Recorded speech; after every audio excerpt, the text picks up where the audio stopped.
that the court has received our heads, and I'm sure have perused the heads. Yes, we have. As the court pleases. My lady, may I just to set a tone, be admitted to quote my favourite defence advocate, although fictional, Rumpole of the Bailey. Now, my lady, Rumpole of the Bailey once said after a trial, and I'm reading from the book, my lady, it's just as it is. With all due respect to your ladyship, I was thinking that a criminal trial is a very blunt implement for digging out the truth. Now, my lady, and it was evident in this matter. It wasn't a matter that the truth was just there. It was a case that we had to work on. Worked on days, worked on hard, both the state and the defence. But we're confident, my lady, that although blunt, it always leads to getting to the truth. And I think in this matter it also did. My lady, we filed our heads, and as is the procedure, before we receive the heads of the defence. Now, we have now in the meantime received the heads for the defence. May I, before I deal with my heads, refer to paragraph 34 of my heads. My lady, we have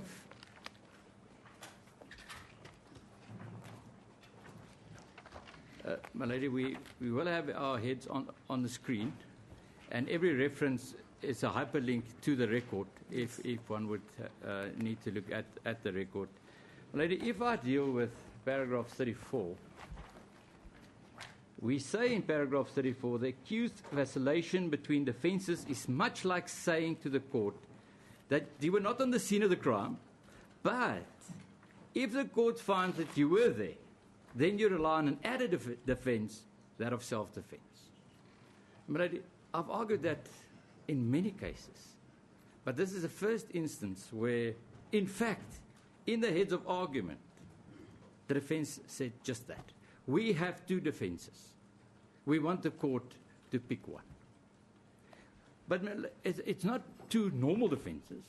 It's two wide defences. They're wide removed from each other. The one is, the court will find that we did not have criminal capacity. At that critical moment when we shot, we weren't in control of ourselves. And that's the one defense. Then, if the court finds that we were, then we deliberately and with intention fired a shot to kill someone. So, my lady, it's two defenses that you can never reconcile. It's much like we said in paragraph 34.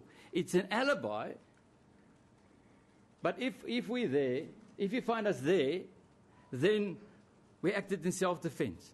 My lady, it's two concepts, two defenses that you can never argue. Never, my lady, with the utmost respect, if you put any reliance on your client's version.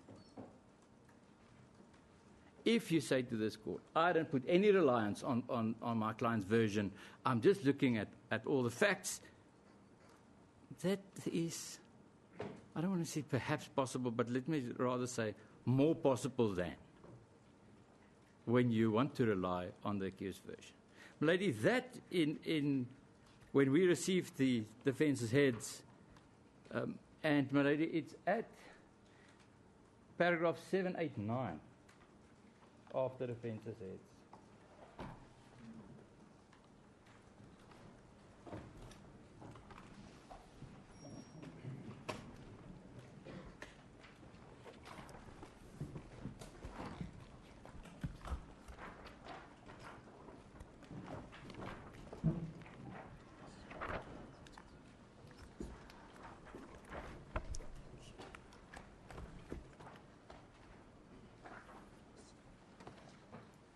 Where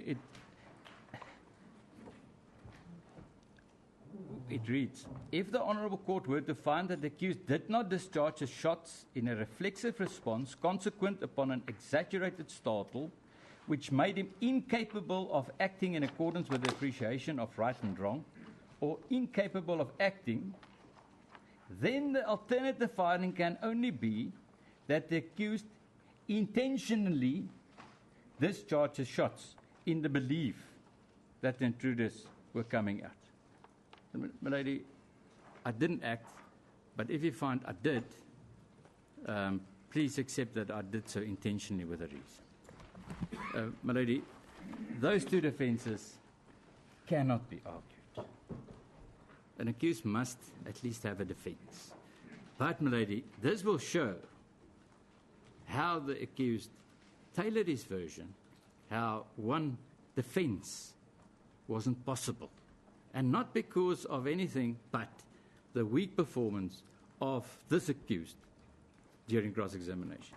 My lady, may I just summarise? We will argue that the accused version of the event should be rejected. Perhaps it did not come out strong enough in the heads, but we'll get to that, my lady.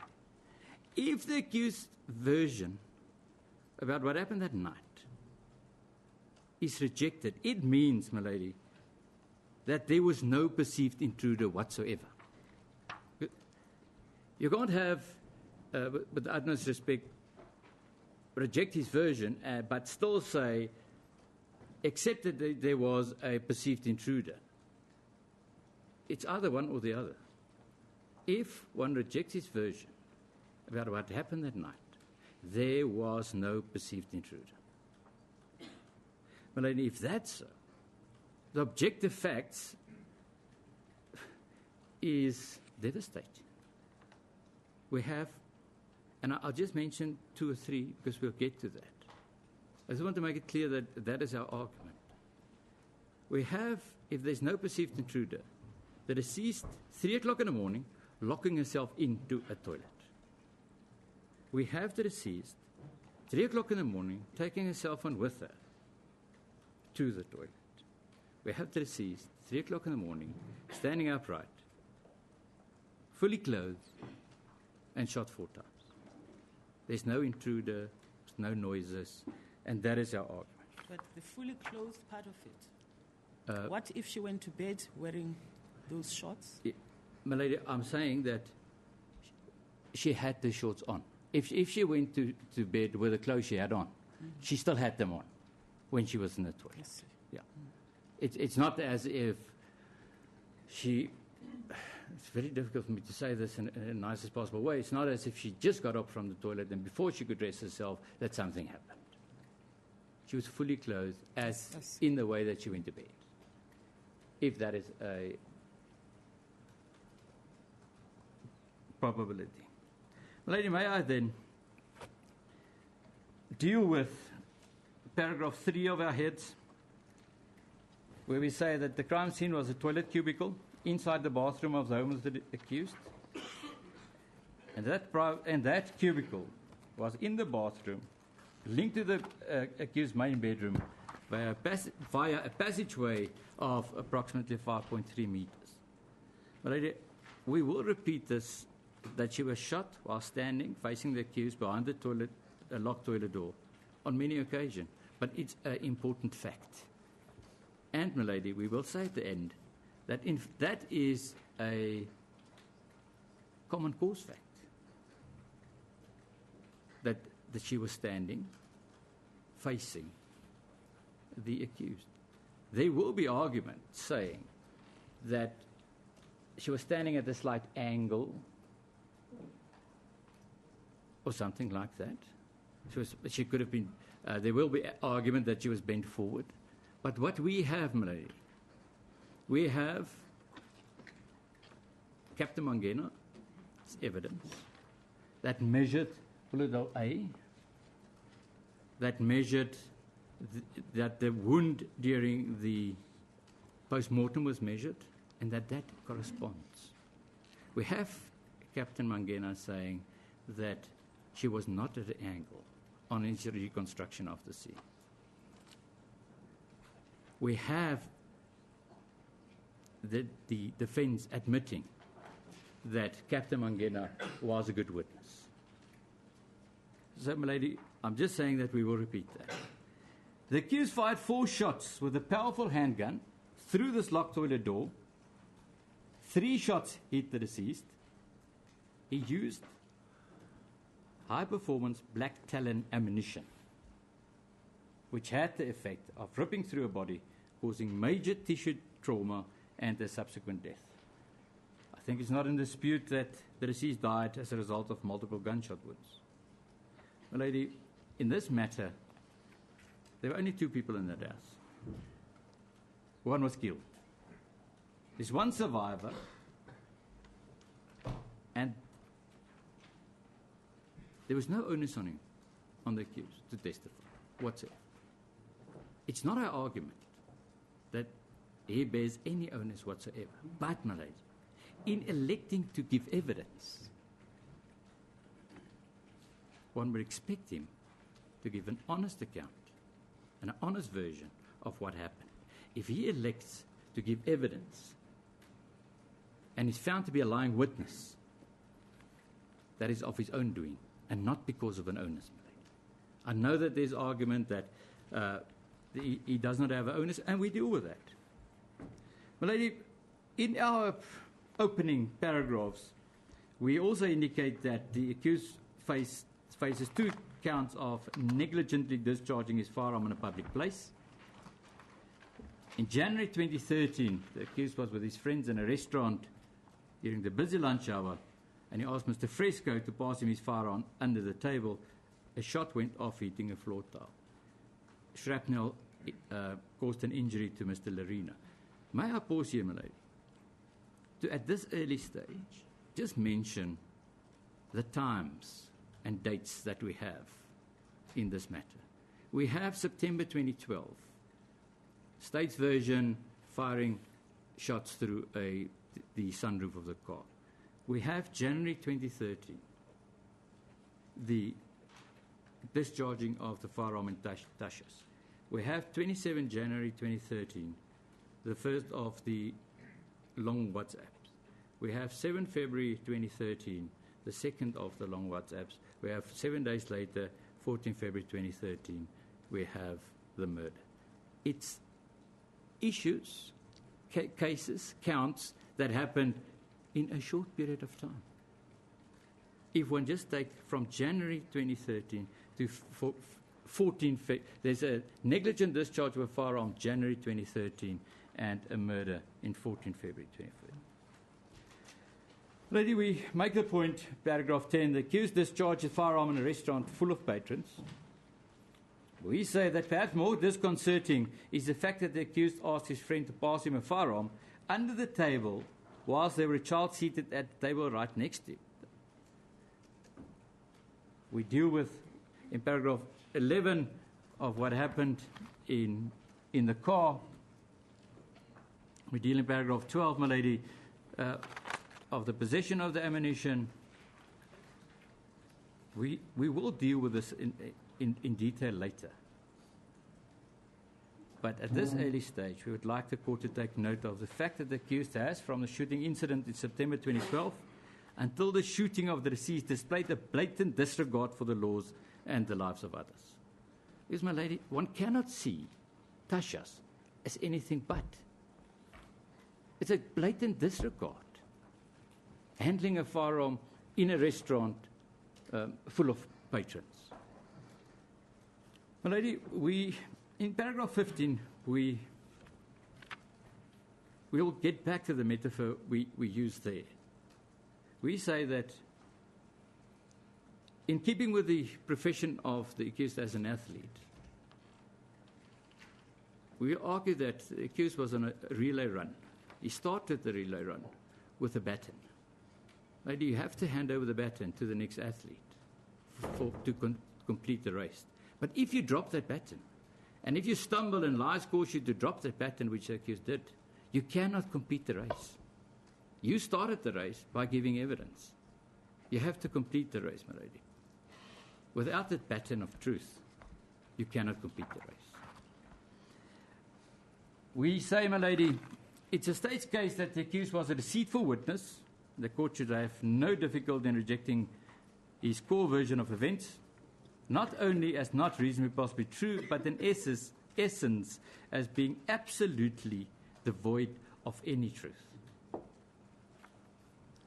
Already, when we deal with general We say that it became clear that the accused is incapable of taking responsibility for any wrongdoing.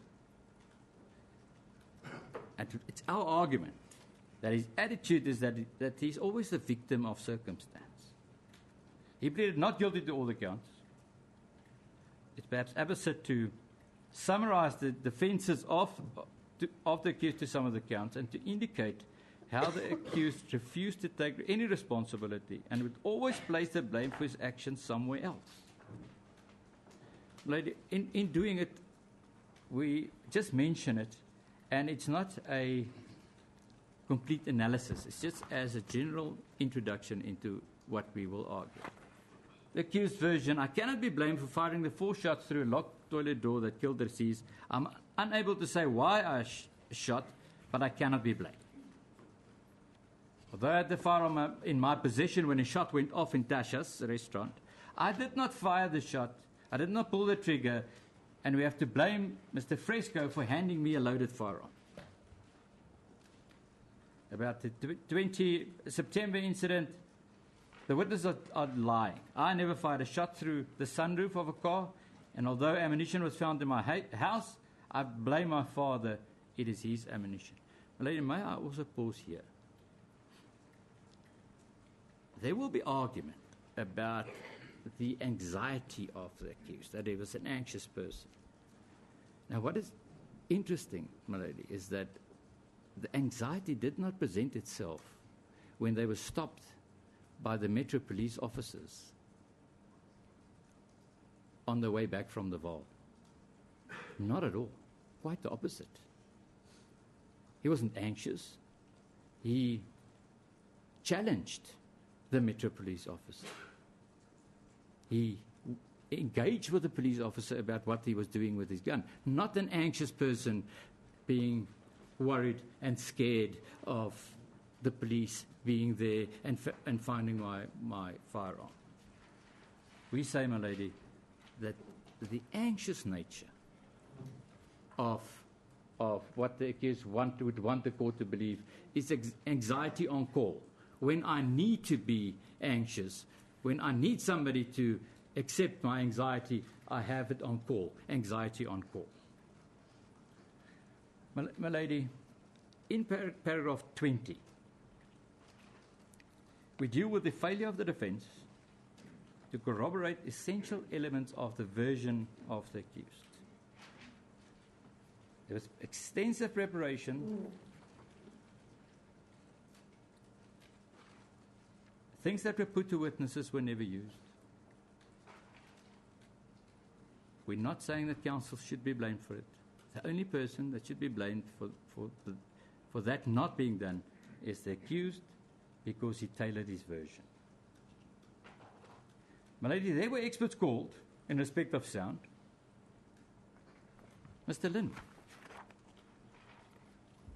But the defense failed, my lady, to call any witnesses to substantiate what was put to the state witnesses. It was put, if Mr. Pistorius is really anxious and he screams when he pitches his voice, and we will call a witness in this regard, if I put it to you, it sounds like a woman. My lady, the defense never called a witness to say it sounds like a woman. But it's not so much, and I go through the rest, it's not so much that the people were not called. That's a prerogative of the defense. But what's important, my lady, if counsel put to a witness that something will happen and that I have an expert and an expert will do it, a witness, and in our case, professional people, will accept counsel at his word. But now we don't know why that none were called. But, my lady, and we get to that. If that now happens, if counsel put to a witness that I will call an expert, and expert will say X, and the witness say no. It's in fact Y. If X is not called, the court will have to accept Y.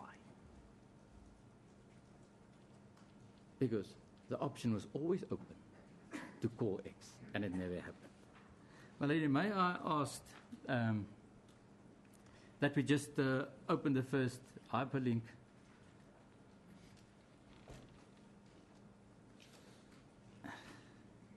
You know, if Mr. Pistorius is really anxious and he screams when he pitches his voice, and we will call a witness in this respect, if I put it to you, it sounds like a woman, what would you say? That never happened. But that is not true, my lady. My lady, I do not think I've ever heard Mr. Pistorius scream, so she couldn't take it further. May I ask that we open the second hyperlink? I put it to you that it does, decibel tests were done, but more than that, we will call an expert who will come and tell the court the surprise of him screaming, and it sounds just like a woman. This answer is, however, important. It would be curious, though, because I heard, like I recall, I said a woman scream, but also intermingled also the man. So, that's now the radiologist, Mr. Stipp, asking, am I to believe that he's screaming in two voices or two tones? So he's saying, no, I don't believe it. But there were decibel tests done, and they will call a witness. That never happened. That never happened. So, that answer, am I to believe that he's screaming in two tones or two voices, in surprise, should be accepted. Then, my lady, we deal with the similarity of the sounds of a cricket bat hitting the door and a gunshot. And, my lady, there at least there was an attempt to produce something. But I say it with the utmost respect, it was a very, very weak attempt. Because, my lady, that attempt was the test that Wolmerans and Dixon and their wives and everybody congregated at a shooting range and recorded something. It was put to Wolmerans that if one clearly listens to the bat sounds, those were amplified. He said, you don't have to tell me I can't hear a thing. So the person that they would want to testify about this is a person that cannot hear at all. It was put to Dixon. And, my lady, we have the recording. It's not something that the court should accept my word for it. One can listen to it. There are distinct differences in the background noises of the two sounds. If you listen to the bat sounds, there are crickets or something in the background that you can hear clearly. When you listen to the gunshot shots, you cannot hear them. They're very faint. And that was highlighted by the state. But nobody else was called. The person who did the sound wasn't called. But more so, my lady, we know this test was done over 2 nights, 2 different nights. Because at first, the gun wouldn't fire, or rapid fire, shoot more than once at a time. Now, what's disconcerting about that is there was even talk to digitally manipulate the sound to make it rapid. Well, with the utmost respect, that is just dishonest. But it didn't happen. Actually, it didn't happen, did it? It didn't happen. I'm just saying, the people involved in handing this in even contemplated doing that. So that is to the lengths they would have gone, but they didn't. But we're dealing with the people used to try and show that a cricket bat sounds like a gunshot. The court should not take account of that test at all. Because what about the fact that this happened outdoors? The tests were done outdoors. Indeed, my lady, it is not a reproduction of what happened indoors and or would assist people in finding out and establishing if it sounded the same. It's 2 different tests, my lady. One is done outdoors. The sounds we're dealing with were all indoors. But the most important thing, may I just pause here? I'll get to it later, but I'll skip it there. If we had those tests done to allow Mr. Roux to put to people that we have it, why wasn't it played? Why wasn't the witnesses confronted with it? Because the tests by Mr. Vormerans and Dixon were done much later than this one statement. And may I just ask that we open it there?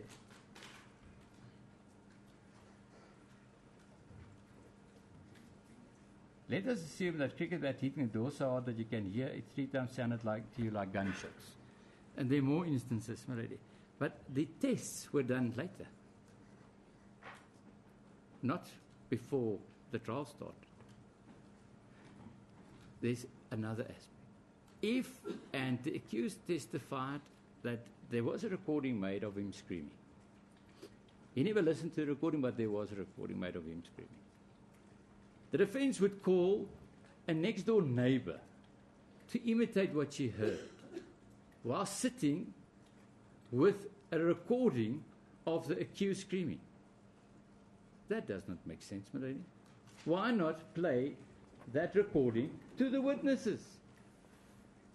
To Stip, Berger, Johnson.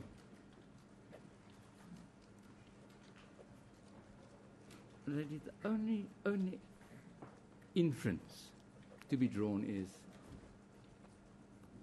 because it could not advance their case. Because otherwise it doesn't make sense. You ask a next-door neighbor to imitate a sound, but you sit with recordings of the accused's voice screaming.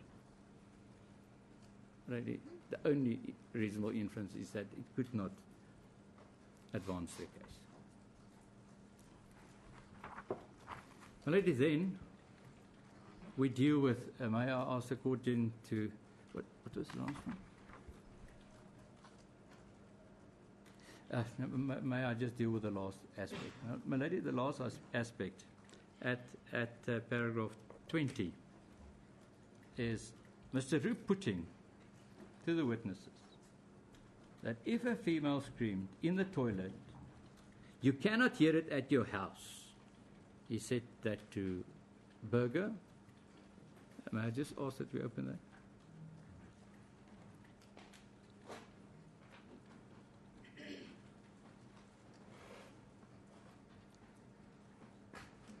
Mr. Johnson, locked toilet where the door was locked and a toilet window closed. And what I put to you is there's no way.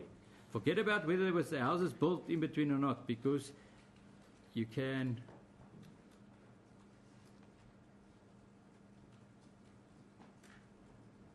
go to shorter distance that you can scream. I put it to you, you can scream and get a female to scream in that toilet. You cannot hear it at your house when she's inside the toilet. Their own witness, Mr. Lynn, contradicted that statement. Now, my lady, the importance of that is that why would you put something to a witness as a fact and never called the evidence you had at the time? Now, my lady, if I read this and when I listened to it, when it happened, I thought the defense has done tests and they will come show us. They will show the court what they did. They never did, Marie. But Mr. Lynn's evidence, in fact, contradicts that statement. So, Marie, how does the court deal with that statement? Just saying that the test they had never could advance their case, but it was not used because it could not, my lady, and that Mr. Lynn's evidence, especially even before you add 10 decibels, said it was intelligible on the balcony, and that is where Mr. Johnson was, on the balcony. And my lady, Mr. Lynn said nothing, not a single word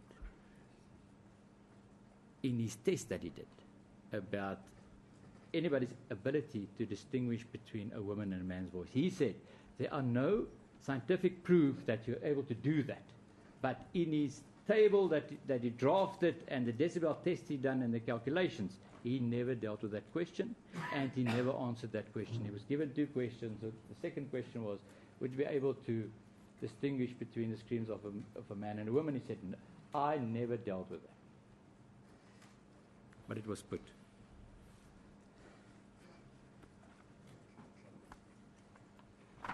May I then, my lady, deal with paragraph 24?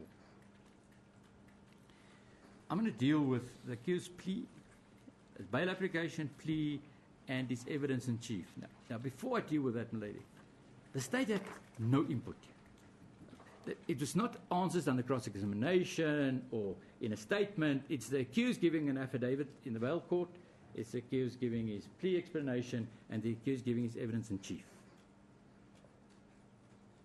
It cannot be said that it's because of the state asking ambiguous questions or unfair questions that we got this version. This is just coming from the accused. First is, maybe open it, please.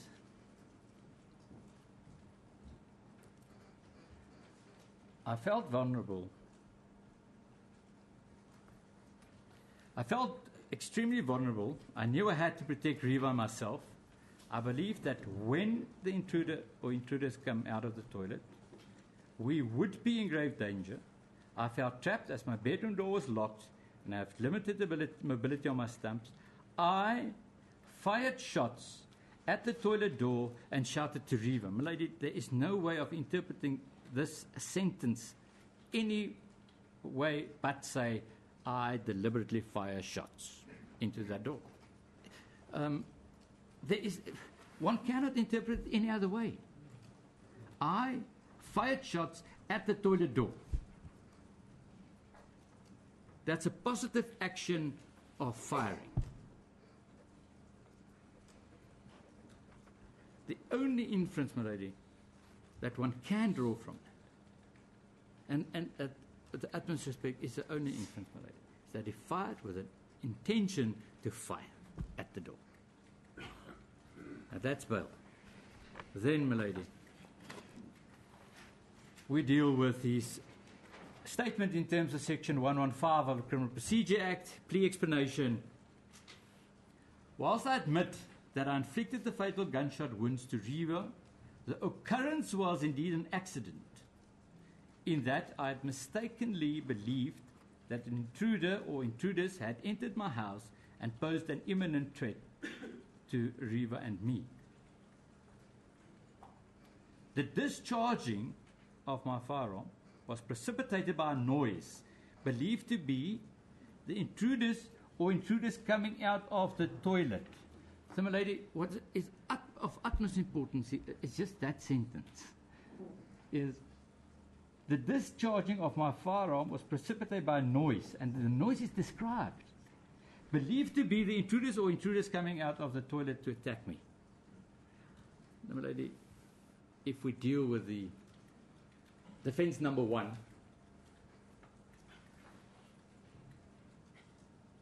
for the court to accept that the accused acted to a startle, it's a startle that makes him act.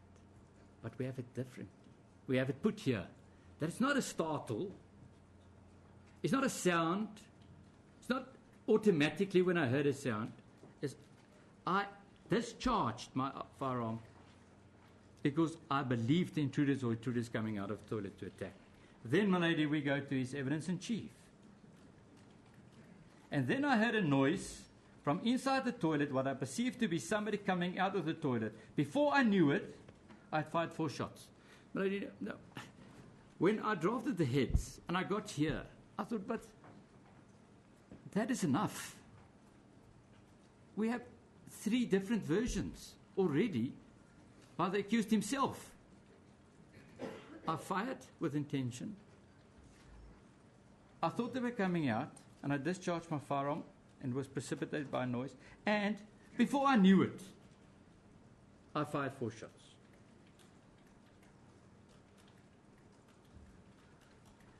My lady, we will deal with it. But I think it's opposite to just say now. The accused never said to anyone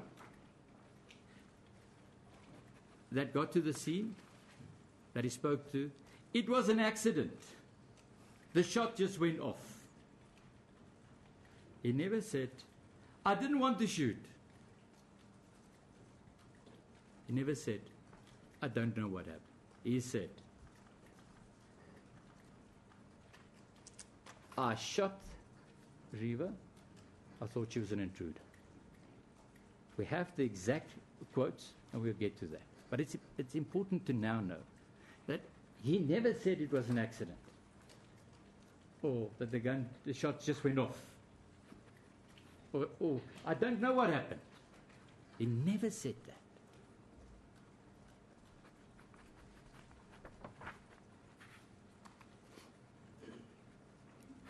My lady, as I said, we drafted these heads before we received the heads of the defence, and I think we anticipated it fairly well.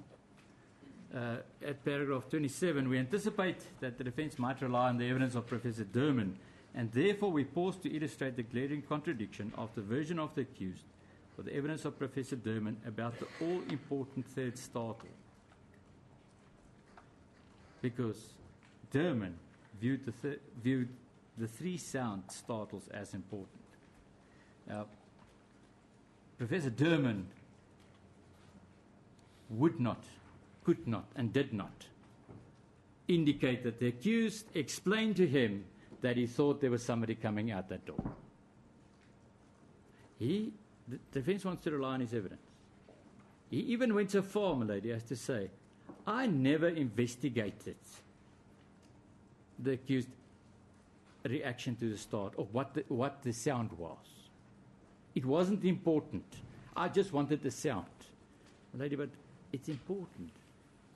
If it's a sound and there's an exaggerated startle, that means that the argument could be that I acted automatically upon the exaggerated startle. But if there's a startle and there's cognitive function, and I think and I realize that that sound is the accused coming, the intruders coming out, then it's not acting on a startle. Then it's a deliberate action of firing.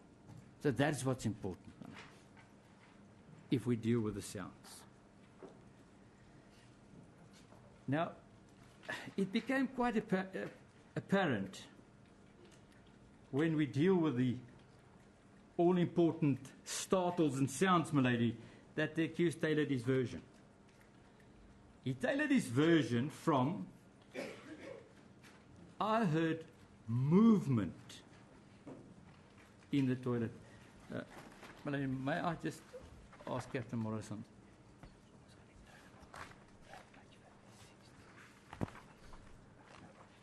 I just want to get something on the screen, if that is fine.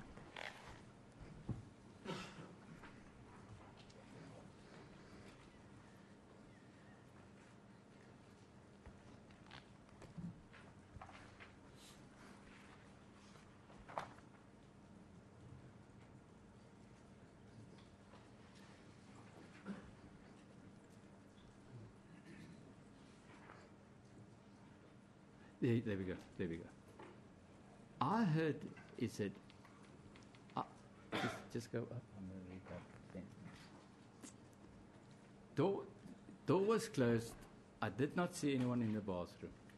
I heard movement inside the toilet. The toilet is inside the bathroom and has a separate door. It filled me with horror and fear of an intruder or intruders being inside the toilet. I thought he or they must have entered through the unprotected window. That's all things that he thought when he heard that startle. But, my lady, it became so clear to the accused that he has to move away from heard movement and thinking about it. All he wanted the court to believe, later in his evidence, was it was a sound. Now, my lady, I also have now to refer the court to page 522 of the heads of paragraph 522.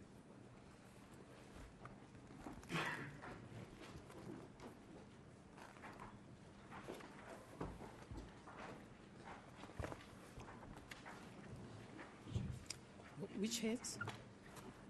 Defense heads, my lady. If I can just find it. It is at page 155 of the heads.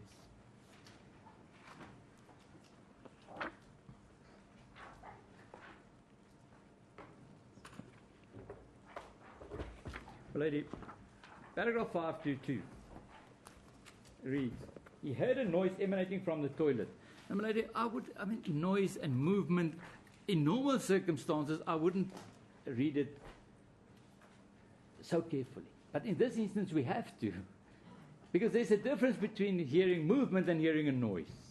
So what is in this heads, I'm sure it's just wrongly put, is he heard a noise emanating from the toilet and his vulnerable state, believing that the intruder's serious threat or harm deceased, he fired shots at the toilet door, after which he shouted to deceased. Lady, that should not read sound.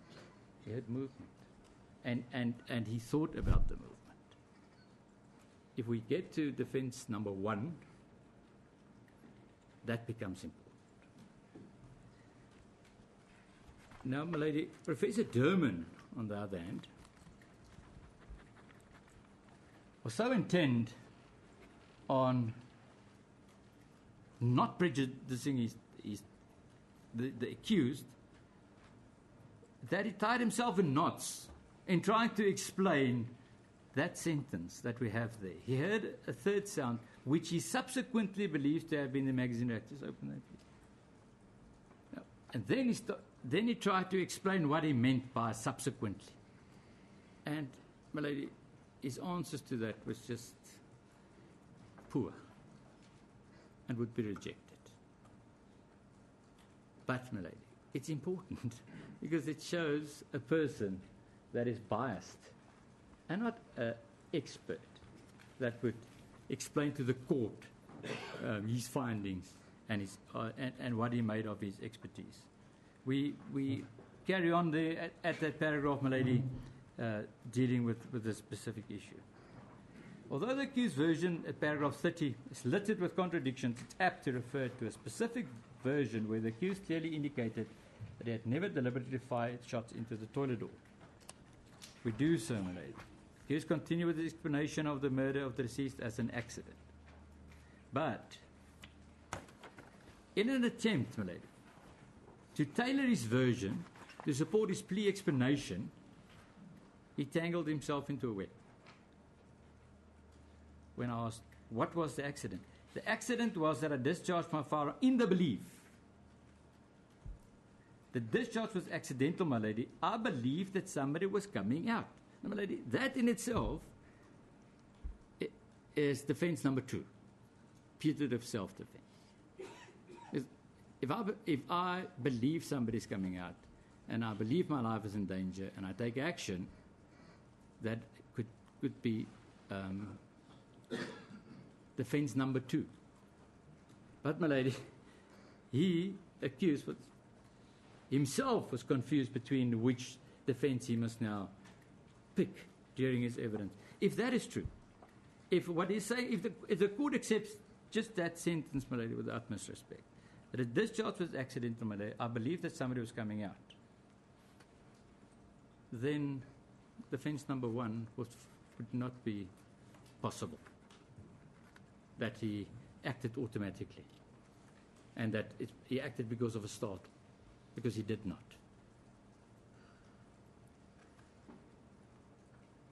And, my lady, these 2 quotes in paragraph 32 excludes the accused answers, before I knew it, I had fired 4 shots.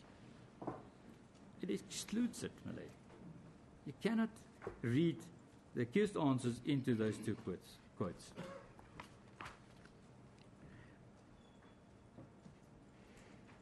My lady, we're now back at paragraph 34.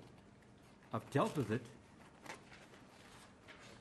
except to say, my lady, that it is perhaps important to notice that nowhere in the heads of the defense was there any indication to say that the accused was a good witness.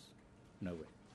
There's, in fact, paragraphs and paragraphs of argument why the accused was not a good witness. But nowhere said that the accused is a good witness and the court should accept his version, his evidence. But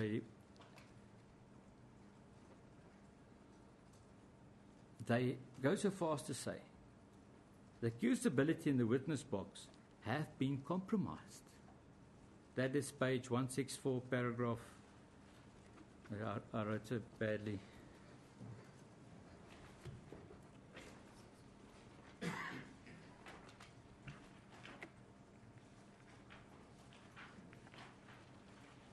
(552), my lady.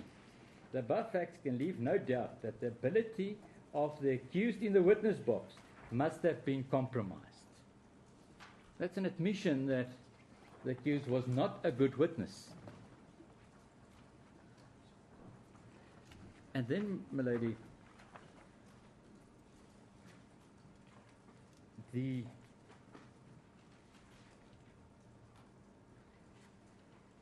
defense then carries on in their heads, and they blame Nell for various things.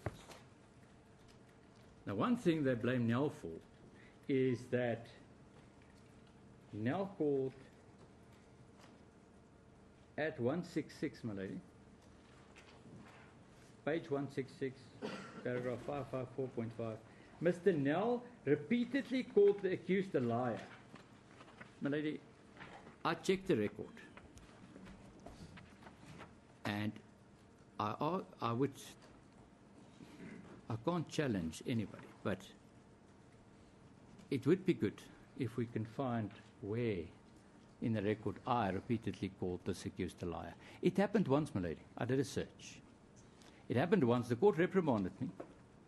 What happened there is I put to the accused, if the denim was found on the duvet, then your version cannot be, and then you're lying. Shortly after that, I was reprimanded, and I never used the word liar again. What I did use is I said to the accused at the later stage that it's untrue and your version is untrue, but we listing all the untruths. My lady, but to put in your head as a reason why the accused was not a good witness, that now repeatedly called the accused a liar. In fact, my lady, we did a search. I never once called him a liar. I said he was lying. If this is so, then he was lying. And I'm not saying I was right, my lady, in doing that. The court reprimanded me, I accepted it, and I moved away from it. But now we find as an excuse that Nell did that. But, my lady, paragraph 36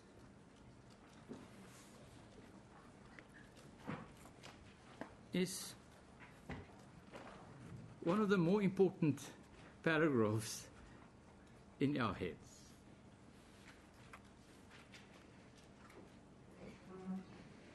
The court will have to reject his evidence. The court cannot, my lady, with utmost respect, even evaluate if there's a reasonable possibility that the accused meets the criteria of a defense, whatever that defense is, if there's no credible version to do that. Lady, the court must have a credible version from the accused, credible even to the low sense of reasonably possibly true. But if there's no reasonably possibly true version that the court can accept, a defense will not come into it. Because the defense needs to be based on something. And when I get to discussing ED and Potgieter's cases later in my heads, That's what the Supreme Court of Appeal said. To evaluate a defense, you need a version that is at least reasonably plausibly true. Without that, there is just no defense. My lady, if the accused version is rejected, it leaves the court with the objective facts and circumstantial evidence. We list those in paragraph 38. No, not in paragraph 38. Before I get to paragraph 38. My lady, it has become quite fashionable for the accused people who find themselves in a quandary and unable to deal with the evidence against them to blame the state. So the state was unethical, the state did not call all the witnesses, the state should have called all the witnesses. Now that happens, and I talk from my own experience, in almost every case. But it gives me the opportunity to quote from a very good judgment that is just a pleasure to read, and that's S versus van der Westhuizen. I have copies available if I could hand them out.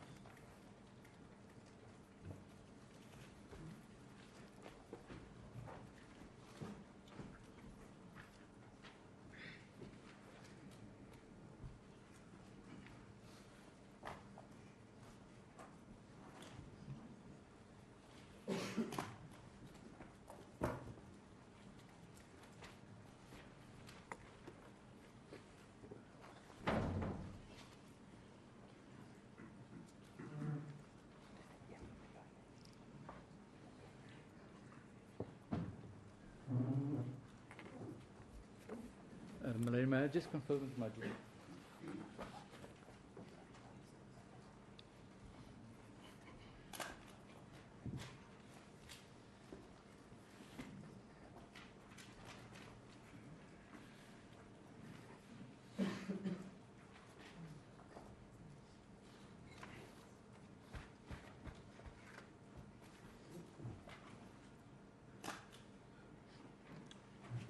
May I then refer to this case?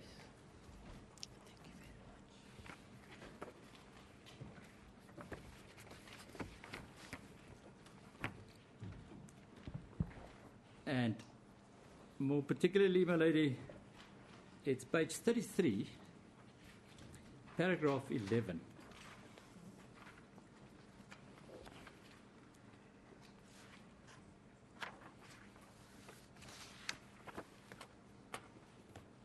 And I quote, my lady, "In our practice, it's not the function of a prosecutor disinterestedly to place a hodgepodge of contradictory evidence before a court and then leave the court to make of it what it will. On the contrary, it's the obligation of a prosecutor, firmly but fairly and dispassionately, to construct and present a case from what appears to be credible evidence and to challenge the evidence of the accused and other defense witnesses with the view of discrediting such evidence for the very purpose of obtaining a conviction. This is the essence of a prosecutor's function in an adversarial system, and it's not peculiar to South Africa." May I then also, my lady, refer to paragraph 12, and that is page 35. "When an accused is represented, it is not the function of a prosecutor, as suggested by the appellant's attorney, to call evidence which is destructive of the state case or which advances the case of the accused. The prosecutor," and I think it's brilliantly put, my lady, "the prosecutor is not obliged to play chess against him or herself." My lady, may I also refer to page 37.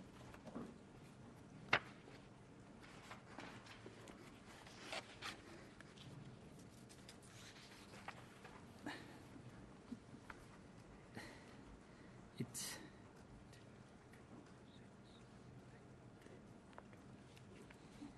18 lines from the bottom of the page, my lady.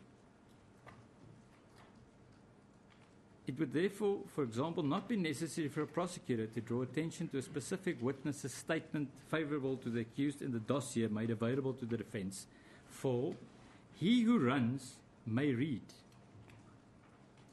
My lady, so in all the arguments of us, the state, not having called all the witnesses that we had available. That is the current law in South Africa. That is the Supreme Court of Appeal's view of how a prosecutor should deal with a case. Especially, my lady, and there's lots in that case where an accused is defended. Where accused is undefended, I agree, my lady, there's a bigger onus on an accused, on a prosecutor, but not where accused is defended. My lady, may I refer the court to page 17 of the heads, where we deal with the legal principles. My lady, those are all trite. I'm not going to spend time on it, except to say, my lady, that the probabilities in a state's case is very important, and that the court should apply its mind not only to the merits and demerits of the evidence of the state witnesses and the defense witnesses, but also to the probabilities of the case. My lady, the quote we have from Stellenbosch-Farner's Weimarie case at page 18 of our heads, my lady, and it's let me just read it. The hard case, which will doubtless be a rare one, occurs when a court's credibility findings compel it in one direction and its evaluation of the general probabilities in another. The more convincing the former, the less convincing will be the latter. But, my lady, the important aspect that I want to focus on, but when all is equiposed, probabilities prevail. My lady, I deal with how the court should take the probabilities into account, and then with the well-established principle in Rex versus Lumayo, my lady, that's trite law. But it was very clear in this matter, my lady, that that's in fact what the court did. And that is that the court observed the witnesses, some of them over days, and that this court is in the best position to make credibility findings. And the court should also use the court's views and advantage it had of observing the witnesses to get to a credibility finding. My lady, that also is equally important as far as the accused is concerned on his demeanor in the witness box. My lady, we then deal with Hadebe. And the specific quote, my lady, at paragraph 42, and that is how one should deal with circumstantial evidence. My lady, no, I don't want to put it that wide, but I'm sure, my lady, that the court has sat in very many cases where there's circumstantial evidence and the argument's always the same. The defense would say you should look at each individual piece of evidence and apply Rex versus Blom to each individual portion of evidence. And the state would argue, no, you should look at the circumstantial evidence as a whole. And the best that was ever illustrated, my lady, for me, with the utmost respect, was in Hadebe's case, where the court said, the court must guard against the tendency to focus too intently upon the separate and individual part of what is, after all, a mosaic of proof. We emphasized those words. Doubts about one aspect of the evidence let in a trial may arise when that aspect is viewed in isolation. The doubts may be set at rest when it's evaluated again together with all other available evidence. It is necessary to step back a pace and consider the mosaic as a whole. If that is not done, one may fail to see the wood from the trees.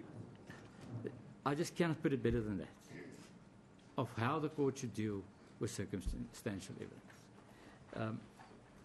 We say in this trial, my lady, if each piece of circumstantial evidence is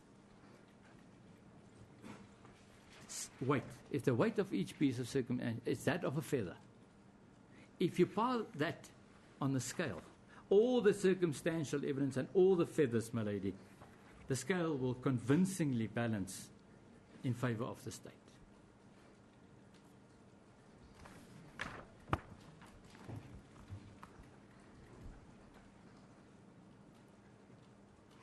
My lady, I've argued that the court should reject the accused version.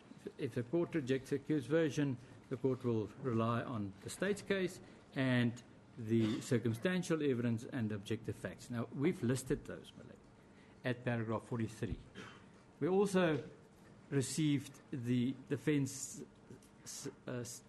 answer to our heads, and we will deal with what they said about our list of the facts. Now, the first is which I think is common cause. The accused fired the shots that killed the deceased. The deceased was shot and killed whilst in the toilet cubicle. The deceased was shot and killed after 3 on the morning of 14 February. We say that, and one can see it, we don't have to argue, one can just visibly see it. We say there's a good grouping of shots, A, B, C, and D. Now, the defense in their head said that they take issue with the fact that we use good grouping. May I, my lady, just say, at least we don't have wild shooting in that bathroom. We don't have shots through the roof, shots through the window, shots low, shots high. We have a good grouping of shots, my lady. We make the point that bullet hole A was the first shot fired and that the deceased was close to the toilet door, facing the accused when she was shot in the hip. My lady, at the end of having gone through all experts, which includes Botha, let me start with the state, Mangena, van the Nest, Simon, Botha for the defense, Wolmerans, and Dixon.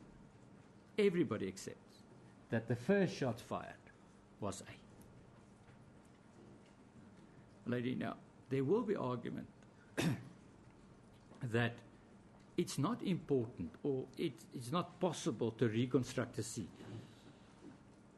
Lady, it is possible. Captain Mangena conclusively did it. He reconstructed what happened. And it is important, my lady, about what happened. As it is important that the accused of the deceased was standing close to the door, and my lady, luckily we still have the door, and I can refer the court to the door. Bullet hole A is against her right hip. So, if the court imagined the deceased standing behind that door, the deceased standing behind the door, her right hip is where A is.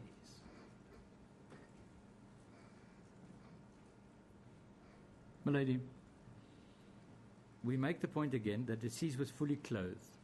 Now, the court asked me the question, and the defense did the same. It doesn't mean she was clothed in day clothes. It means she was fully clothed.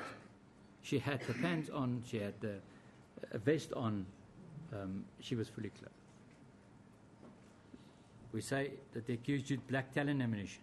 Here, the defense take issue with us and say they think it was Ranger ammunition. We say it's black talon. Captain Mangena testified it's black talon. But the results of the two bullets, was it black talon or Ranger, it's exactly the same. So we don't say, nothing turns around that. There was screaming. That is in contention. The door of the toilet was locked from the inside. The door of the toilet was broken down with a cricket bat. The deceased phone was found in the bathroom. Just open that phone.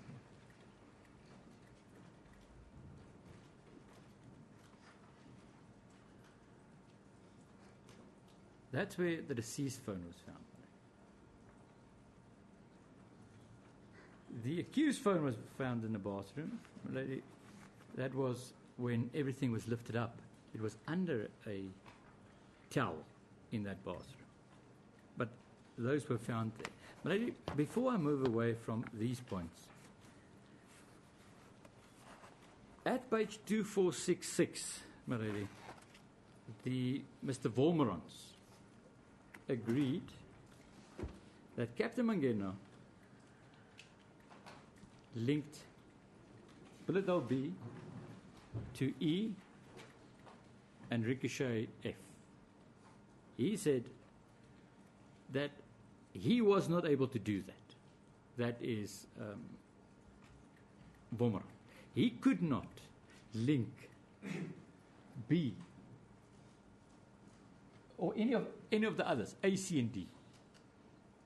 It could not link with a laser, using a laser from the approximate position where the accused was standing with E and F. He went so far as to say he couldn't even do it with B. But Captain Mangena did. And that is page 2437, my lady, where he said he could not link any of the bullet holes with E. But, my lady, if one look at the facts,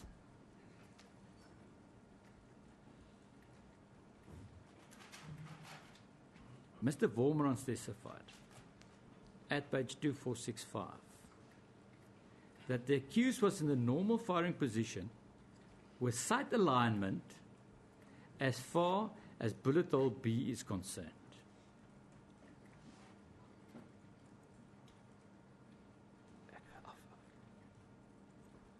There we go. Especially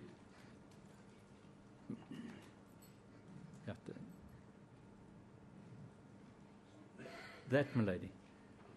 I'll start now. Also, having listened to Captain Mangena's evidence, you agree with him that the accused was on his stumps and that he was in a normal firing position, and that would indicate that the angle and the trajectory of the bullet, especially hole number B, yes, and the normal firing position would be arm stretched out, gun in hand.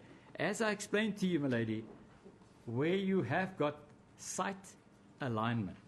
Now, my lady,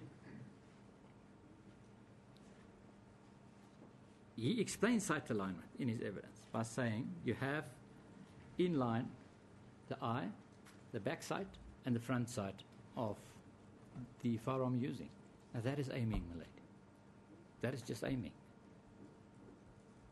Experts would use words like sight alignment, and non-experts like me would say, if I have my eye, the back side of the firearm, and the front side in line with B, and I fire the shot that I aimed and fired.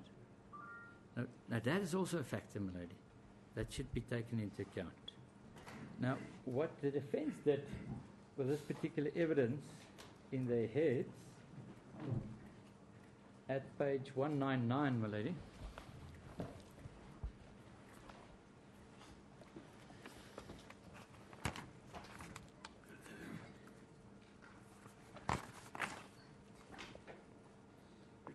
at paragraph 681,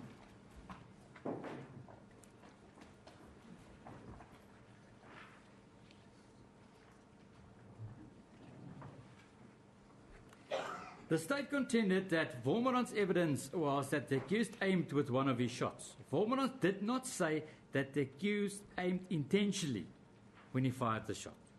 His evidence in cross-examination that hole B shows sight alignment. He also said there were no sight alignment. None of the holes could in any event demonstrate sight alignment as having constituted an aim. My lady, if I read it now, in fact, what the defense is saying in the heads is, don't believe Vomerang. He said it was sight alignment, and later he said it wasn't sight alignment. Reject him. But they can't, my lady.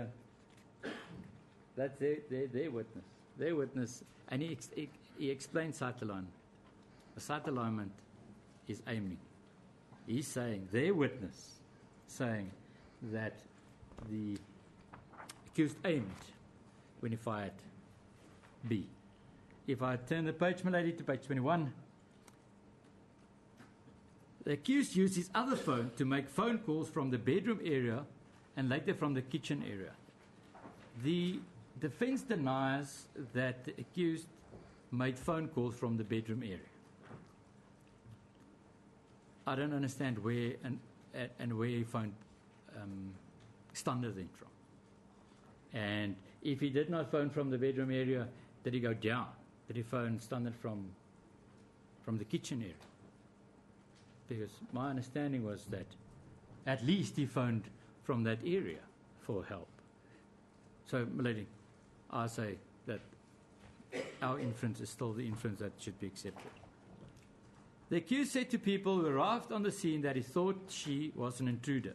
My lady, Dr. Johan Stipp said at page 316 that the accused said. And my lady, he gave an explanation about the emotional state of the accused, how the accused prayed. And he said, the accused said, I thought she was a burglar and I shot her. Toestander, page 2143. Please, I shot Reeva. I thought she was an intruder. To Viljoen, 2184. I thought she was an intruder. Never once, my lady. I acted because of a sound. It was an accident. I don't know what happened. He said, I shot her. I thought she was a burglar, and I shot her. We argued that the accused was on his stumps when he fired the shots. The firearm was found in the bathroom. It was visible on the photograph. Mrs. van der Merwe heard a woman talking as if arguing at 1:56 on the morning of the murder. Now, the defense will argue something different, but, my lady, what we want to say here, it was never put to Mrs. van der Merwe that she was mistaken about the fact that there was a woman arguing. That was never said. The way I understand the cross-examination is that you cannot say it came from the accused's house, we cannot say it was the accused's house, but the fact that she heard somebody arguing was never put into dispute, and that should be accepted. During the post-mortem, Professor Simon discovered that the stomach of the deceased contained approximately 200 milliliters of partially digested food residue with the appearance of primarily vegetable matter. That's in the post-mortem. Post-mortem is accepted and admitted. We say the bathroom light was on. It's a contentious issue about when it would be on. We'll deal with that. The accused carried the deceased downstairs. The accused spoke to Mr. Barber on the phone. May we just pause here? The accused spoke to Mr. Barber. The accused version is that he said to Barber, I am fine. Barber's evidence is that everything is fine. My lady, what we don't have is the accused saying, security, help me, phone the police. We don't have that. And that is peculiar. We have, I'm okay. But we don't have, can you help me, security? Now that you're there, now that I have you on the phone, can you help me? Can you phone the police? We don't have that. My lady, now, may I just then indicate how I argue? I said that the accused version should be rejected.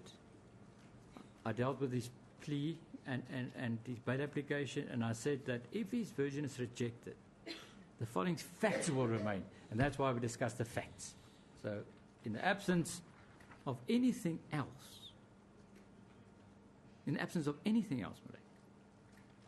those are the facts that the court will find and make inferences from that we've listed.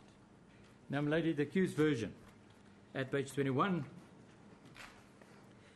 We say, we respectfully argue that the objective facts form a gruesome mosaic of events. The state and the accused are obliged to provide shape to this mosaic with their respective version. But in this attempt, the mosaic may be destroyed and the version rejected. We're not saying the accused has an onus, my lady, not at all. There's a mosaic of objective facts.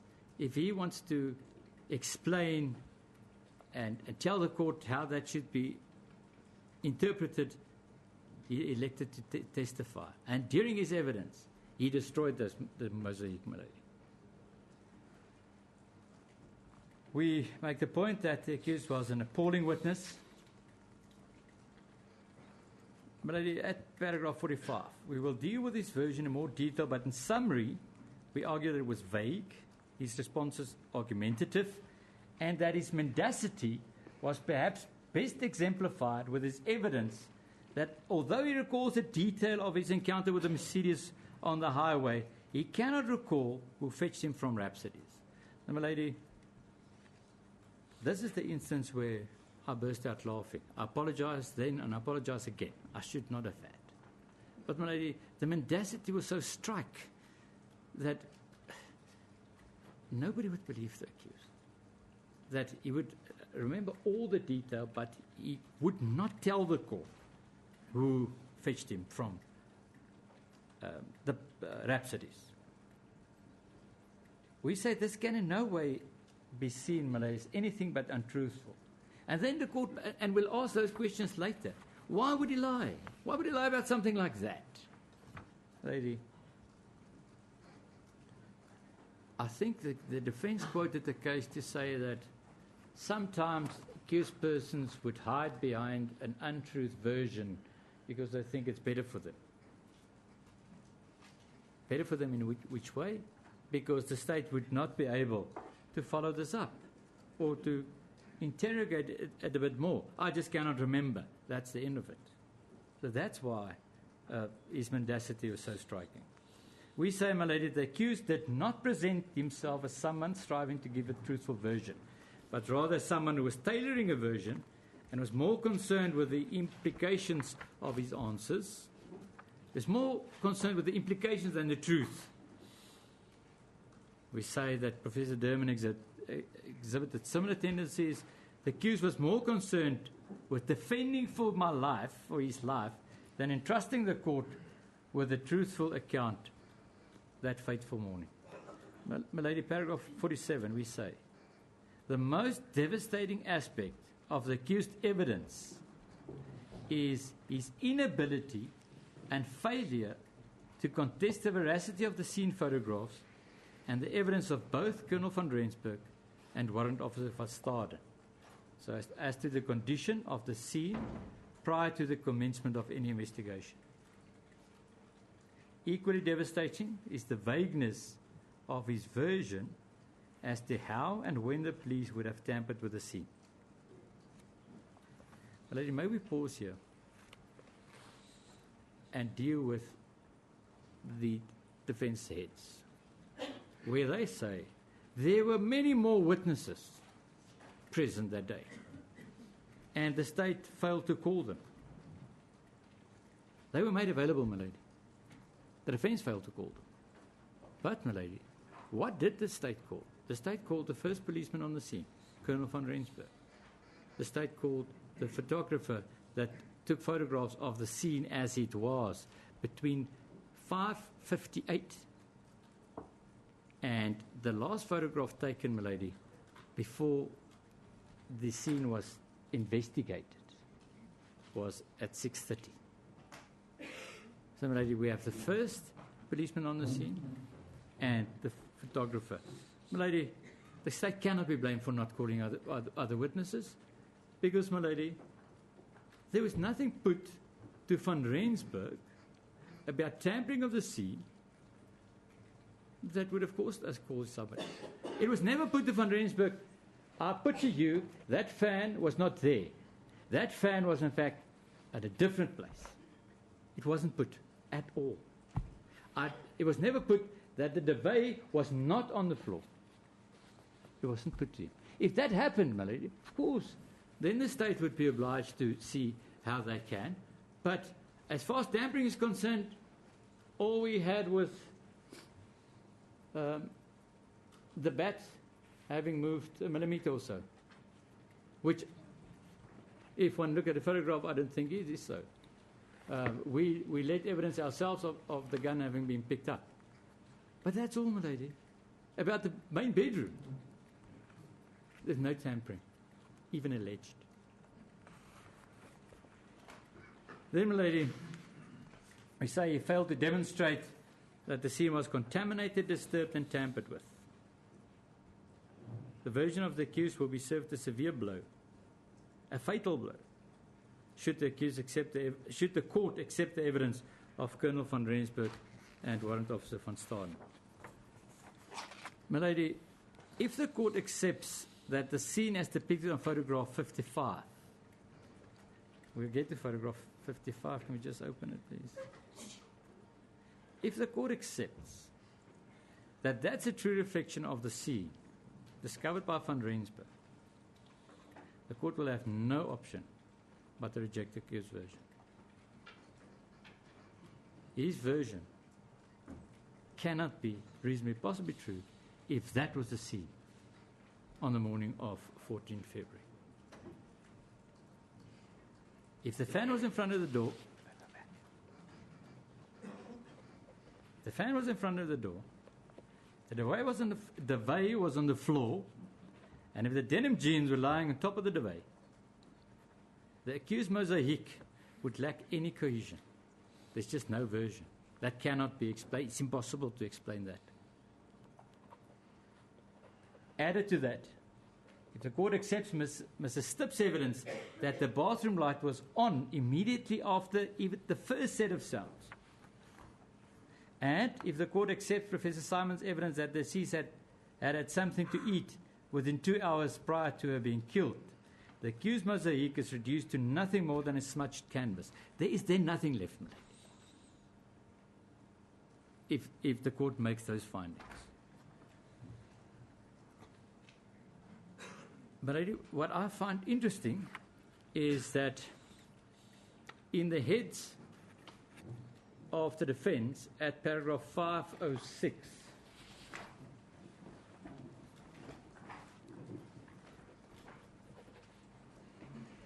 it's page 152.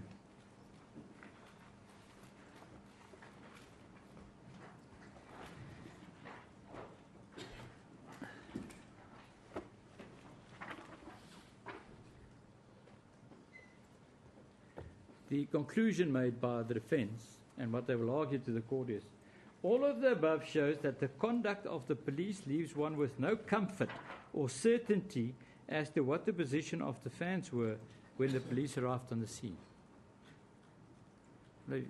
That is to the extent that the defense is willing to argue. We'll get to how absolutely either lucky or clever the police were by putting fans and duvets in positions to jeopardize, to prejudice the accused defense, of which they never knew. But we will get to that.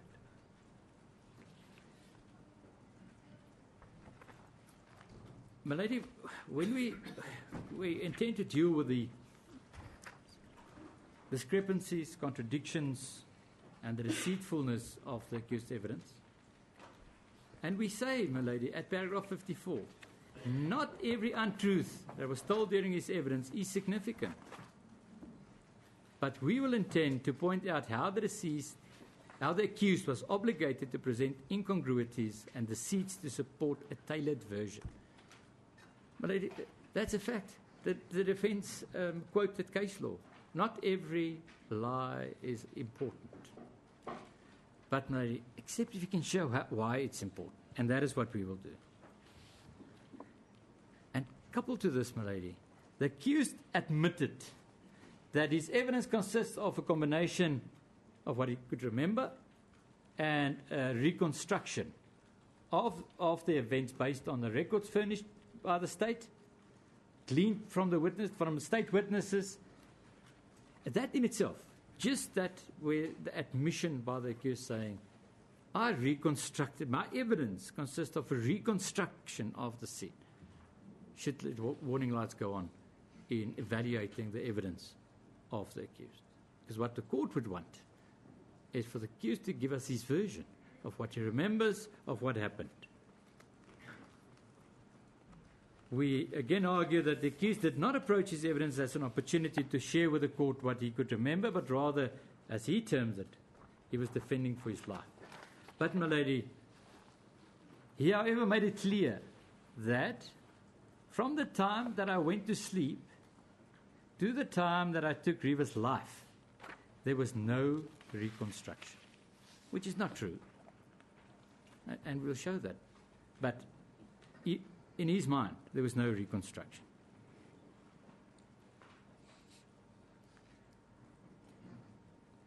We say at paragraph 57, the incongruities, deceit, and tailoring of his version are so significant that we have decided to number these issues. We have identified many significant incongruities, but have decided to restrict ourselves to the proverbial baker's dozen. We deal with 13, my lady. Number 1. The accused's answer to a question pertaining to the video is indicative of his evidence as a whole. Initially, he confidently testified that he has no idea what a zombie stopper is. I don't know. Let me just go there.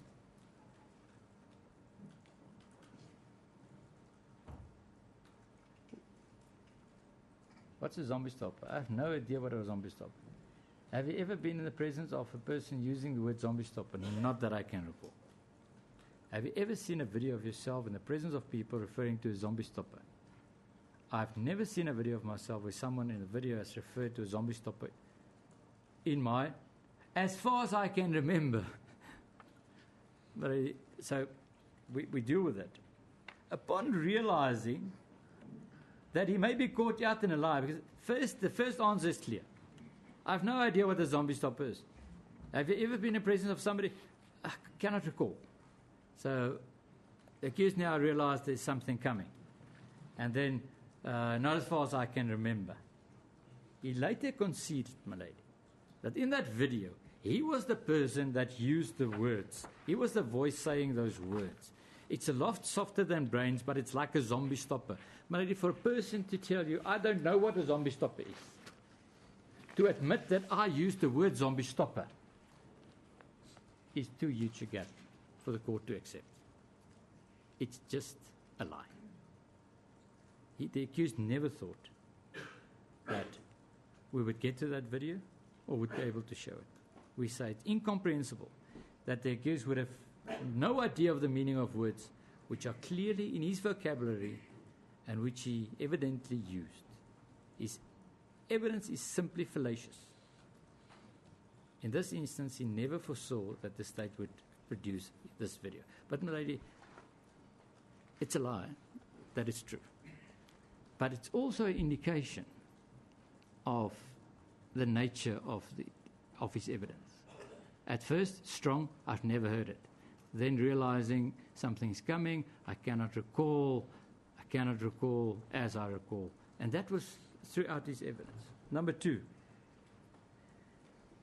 The accused realized that he needed to be inside his bedroom to rely on a sound in the bathroom, but forgot his version of application.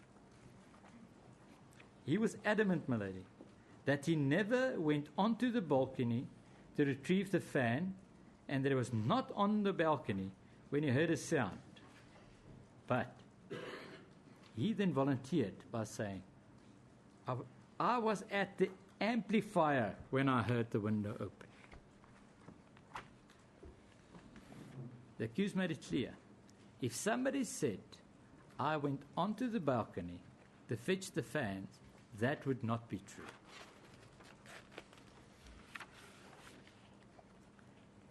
Can we just open that one?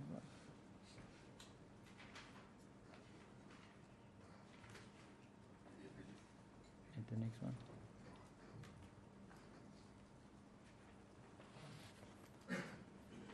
It would not be true, that's correct. If somebody said, he repeated it. If somebody said, I went onto the balcony to fetch the fans, that would not be true, my lady. It's not a statement that I put to him there. He repeated that statement. Now, then the accused started arguing and tried to argue away this clear contradiction. But, my lady, and, let me deal with it, and the defense would argue that's a manner of speech. That's how the accused was speaking. He never meant, he used the word onto the balcony, but he never meant that. That's not what he meant with onto the balcony.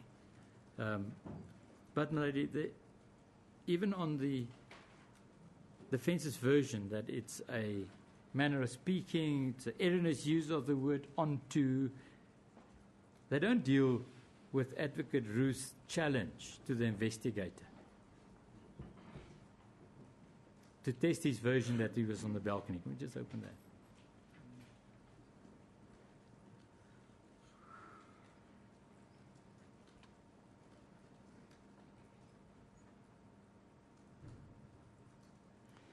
That's not the correct quote. I'll get the correct quote. But Mr. Roos challenged Botha, saying, have you been on the balcony and to establish if you could hear a window open? Why haven't you done that? Now, my lady, Mr. Roos will not put that version or that challenge to the investigating officer during the bail application if it was not at least Mr. Roos' understanding that the accused went onto the balcony to bring the fan in. But, my lady, it wasn't only Mr. Roos' understanding, it was the accused version from the start. My lady, then the accused, we said he was argumentative, he bounced back and he blamed his counsel.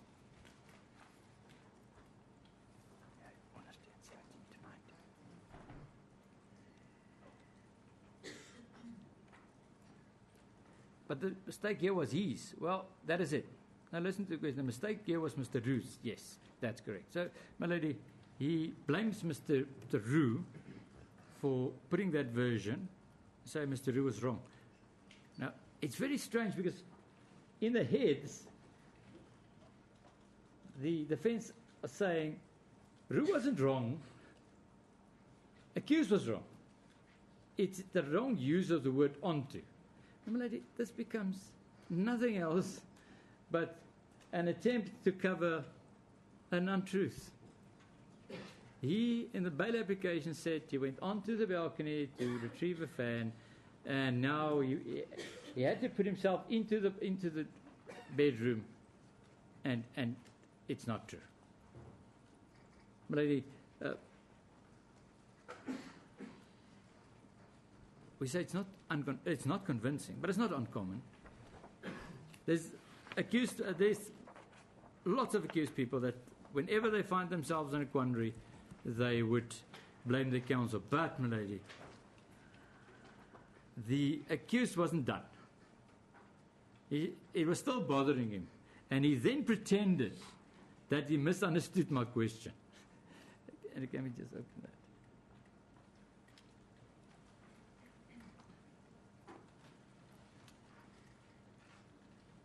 My lady, there is no danger in my evidence. I have not lied. I'm asking simply where it says, or where somebody said, Mr. Nell put to me that if somebody saw me on the balcony. My lady, the word somebody saw you on the balcony was never used. We quoted where I said if somebody would say you were on the balcony. My lady, but what's important is he repeated it. I showed the court. He repeated that what I said. If somebody would say I went onto the balcony, that person would be lying. Now he wants the court to think that, no, I misunderstood because Nell said somebody saw me on the balcony. My lady, it's just a clear indication of an accused not interested in telling the truth, interested in defending for his life and tailoring a version. Number 3. The accused now needed time. Needed to create time to allow the deceased to get up, to go to the toilet,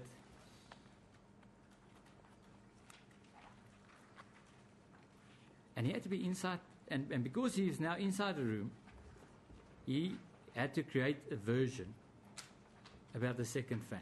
But if you bring in one fan, and there's a sound, and you act immediate, and there's a sound, it doesn't make sense, because when did she get up? I was here, I brought in one fan, and the next moment there's a sound. The accused realized, my lady, that was one of the aspects that bothered the state from the start, and that is, how would you explain the time? How would she be able to get there in the time that he would bring in one fan? Yours is short. And he created another fan. And that was just the end, my lady. Because in his bail application, and again, my lady, Not every untruth is important, but this one is, because there's a reason why he did it. He had to create time for the deceased to get to the toilet, to get to the bathroom, to open a door. The version that he had to bring in or move 2 fans, we say destroy some of the pieces of the accused mosaic. He had to adapt his version because there was no space for a further electrical plug in the extension cord. Now, my lady, we say this is a significant indication of the accused's deceitfulness, as it offers objective proof that his version is impossible and cannot be reasonably possibly true. My lady, if there's one indication in his cross-examination where the court will, without any doubt, reject his version, it's here. Because, my lady, I started the cross-examination by referring to the clippers, the hair clippers that was plugged in. He said, yes, it was plugged in there. He plugged in the other fan was also plugged into that extension cord. I went on, and then, my lady, I indicated to the accused that there is no space left for the other fan. Now, my lady, his version is never that the other fan was plugged in anywhere else. His version was that he plugged that other fan into that extension. Then he had to adapt his version. My lady, the answer is just this. There, objectively speaking, there's only one fan plugged into that extension cord, and it was that particular standing fan, no other fan. My lady, there will be arguments saying that we rely on the length of the cord. But that, my lady, is not as important as the fact that there's no space on that electrical cord. There's just no space. Then, my lady, that's when the accused resorted to, my memory is not very good at the moment. I do not have an independent recollection, but also to call it in, and then also he called it insignificant. This is the man that before I started with all this said, there's no reconstruction. But I tell you, from the time that we went to bed up until the time that I shot her, there's no reconstruction. My lady, it's just not good enough. Just say, my memory is not very good. I do not have an independent recollection. And he had one. And to say, but it's insignificant. Again, he's arguing. He decides what's significant or not, because he's not giving the court the truth. He's thinking of defending his life. Then, my lady, he didn't stop there. He carried on. Eventually came up with a version that it is possible that when I ran to the balcony to call for help, I tripped over a fan cord. But, my lady, no. What I don't understand is which fan cord was referring to. Because his version then changed to an extent that I had a taller fan, the smaller fan was between the legs of the larger fan, and I brought the 2 in, and when I ran out, I tripped over a fan cord. It is possible that, lady, but now we have to think and take everything into account. Evidence was led that he can hardly walk on his stumps. He has no balance. But he ran in the night. It's pitch dark, because when he went past there, it was pitch dark. Pitch dark, tripped over fan cords, but kept upright and was able to get to the door. My lady, it's just so improbable. It can never be reasonably possibly true, and it's a clear indication of his mendacity and his deceitfulness.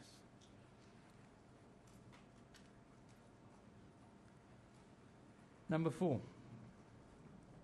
With the mosaic pieces falling from the canvas, the accused created a version that finally turned his version into a farce. He purportedly moved the fans to where the duvet is currently. Now, my lady,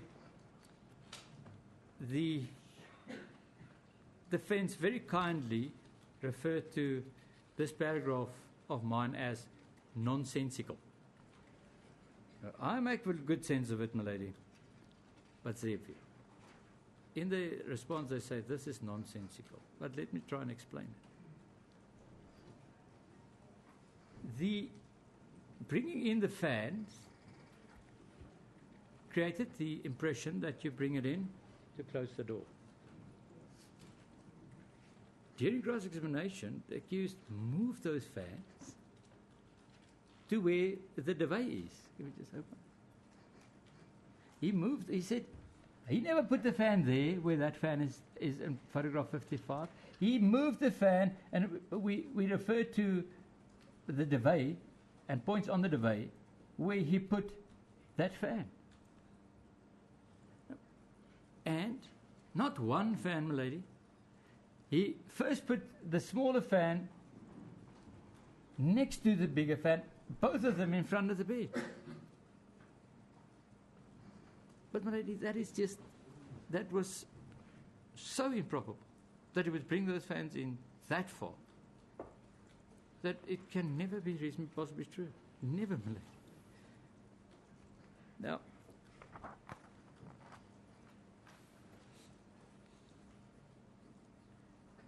we will argue at length, my lady, as to why his version is not only improbable but also untruthful.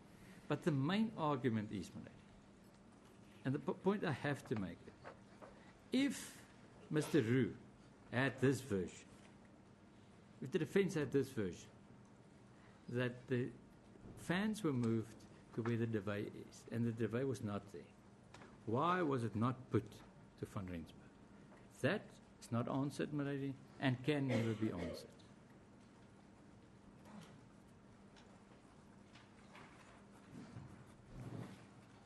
There's been no reason advanced for this failure in the heads of argument. The only reasonable inference, my lady, is that Van Rensburg now gave evidence. The defense did what they had to do in presenting the case. The accused tailored his version. Now the defense would be in difficulty because they can't go back. But that's the only inference that one can ever make. My lady, I cannot think why that failure would have happened. Especially if in your plea explanation you say, we will show how the scene was tampered with. So tampering from the start of this trial is always open and an issue. Why would the defense not put it to Van Rensburg and Van Staden? But not only that, I also gave the accused an opportunity. Say, is there anything at photograph 55 and photograph 56 that you would like changed? And he said no. No, nothing. So he had an opportunity to change things. The defense had the opportunity to change things. But they never did. Now, my lady, the current 55, photograph 55, is a problem, and it became evident that it's a problem in the cross-examination of the accused and his ability to run to the balcony. Now, as it is there, the accused on his stumps cannot run to the balcony. He's blocked. It never happened. He never ran to the balcony. So, in an attempt to be able to go to get access to the balcony, that's when he moved the fans. Lady, it's a snowball effect of a lie. You tell one, and it just becomes too much. You just have to keep going and keep going with these lies. We say number 5. We say that the tailoring of evidence must have a domino effect. If one piece of the mosaic is moved, the rest have to move as well to keep the picture intact. Thinking of the mosaic in Gadebe. If you move one piece, the others must follow. and the same as the snowball effect. Having moved the fans to where the duvet is in paragraph 55, he now had to create a version about the duvet. Because the fans, he did not put the fans on the duvet, so he had to work on a version of how the duvet got there. And again, my lady, he tailored a version and to explain why the duvet was not at the position as it is seen on this particular photograph. Can you just open that?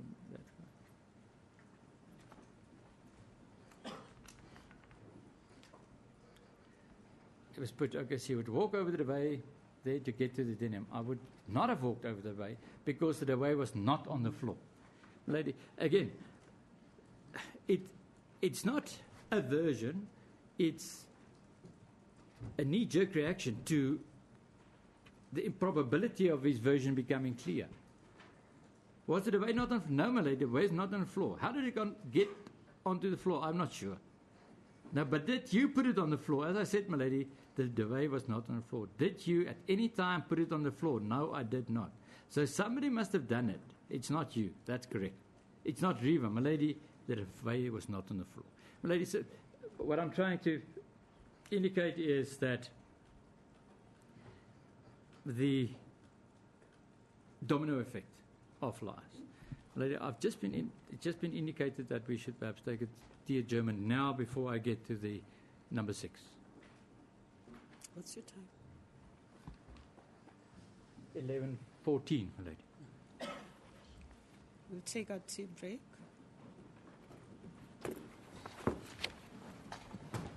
Court to adjourn.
that we seeing heads, Yes. that would make a reply not so necessary as in other circumstances where you don't know what they argue. So, my lady, I don't foresee Yes. a problem, but I will finish today, my lady. I'll try and finish as early as I can. Okay. All right. I don't want to be seen to be a nuisance to council. No, not But next week I'm not available at all. yes. So, okay. No. I think we both, the intention is from my side and Mr. Roos' side is to finalise our argument by Friday, my lady. Okay. By hook or by crook, All right. Okay. as it could. That's fine. You may proceed. My lady, I will just spend a bit more time on the baker's dozen, and on the rest of the issues I don't think I'll spend that much time, but on the baker's dozen, please allow me just to deal with the baker's dozen. My lady, then number 6 is the inability of the accused to explain why the police would have moved the smaller fan into the corner of the room. They moved both fans, and in a display of astounding foresight, my lady, they then threw the duvet onto the floor, then the denim onto the duvet, and then, lady, perhaps one misses the last sentence, and created the blood spatter pattern from the carpet onto the duvet. Remember, lady, we dealt with it during the photograph, that there's a blood spatter pattern on the carpet onto the duvet, which indicates, my lady, that duvet was there when that blood spatter was caused. So the police could not have done that. It's just impossible. The police, on the accused version, the police tampered with the bigger fan, the smaller fan, the curtains, and the duvet. That they all did, my lady, before the first photograph was taken at 5:58, or before the photographs were taken between 6 and 6:30, 5:58 and 6:30. They moved all those things, my lady, in astounding foresight, in circumstances where we deal with it here. SABS did this without having any idea what the accused version of the incident would be. The accused confirms that not only did the police not know his version, he went further. Just 1 to 10. 1, 5, the second one.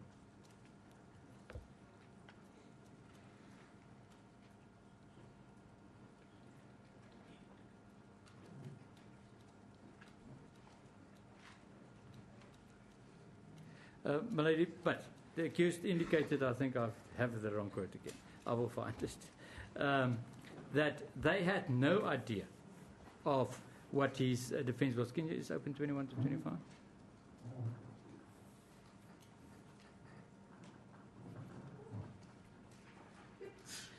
There it is, my lady. I do not think the police or anyone knew what my version was at the time of taking these photos.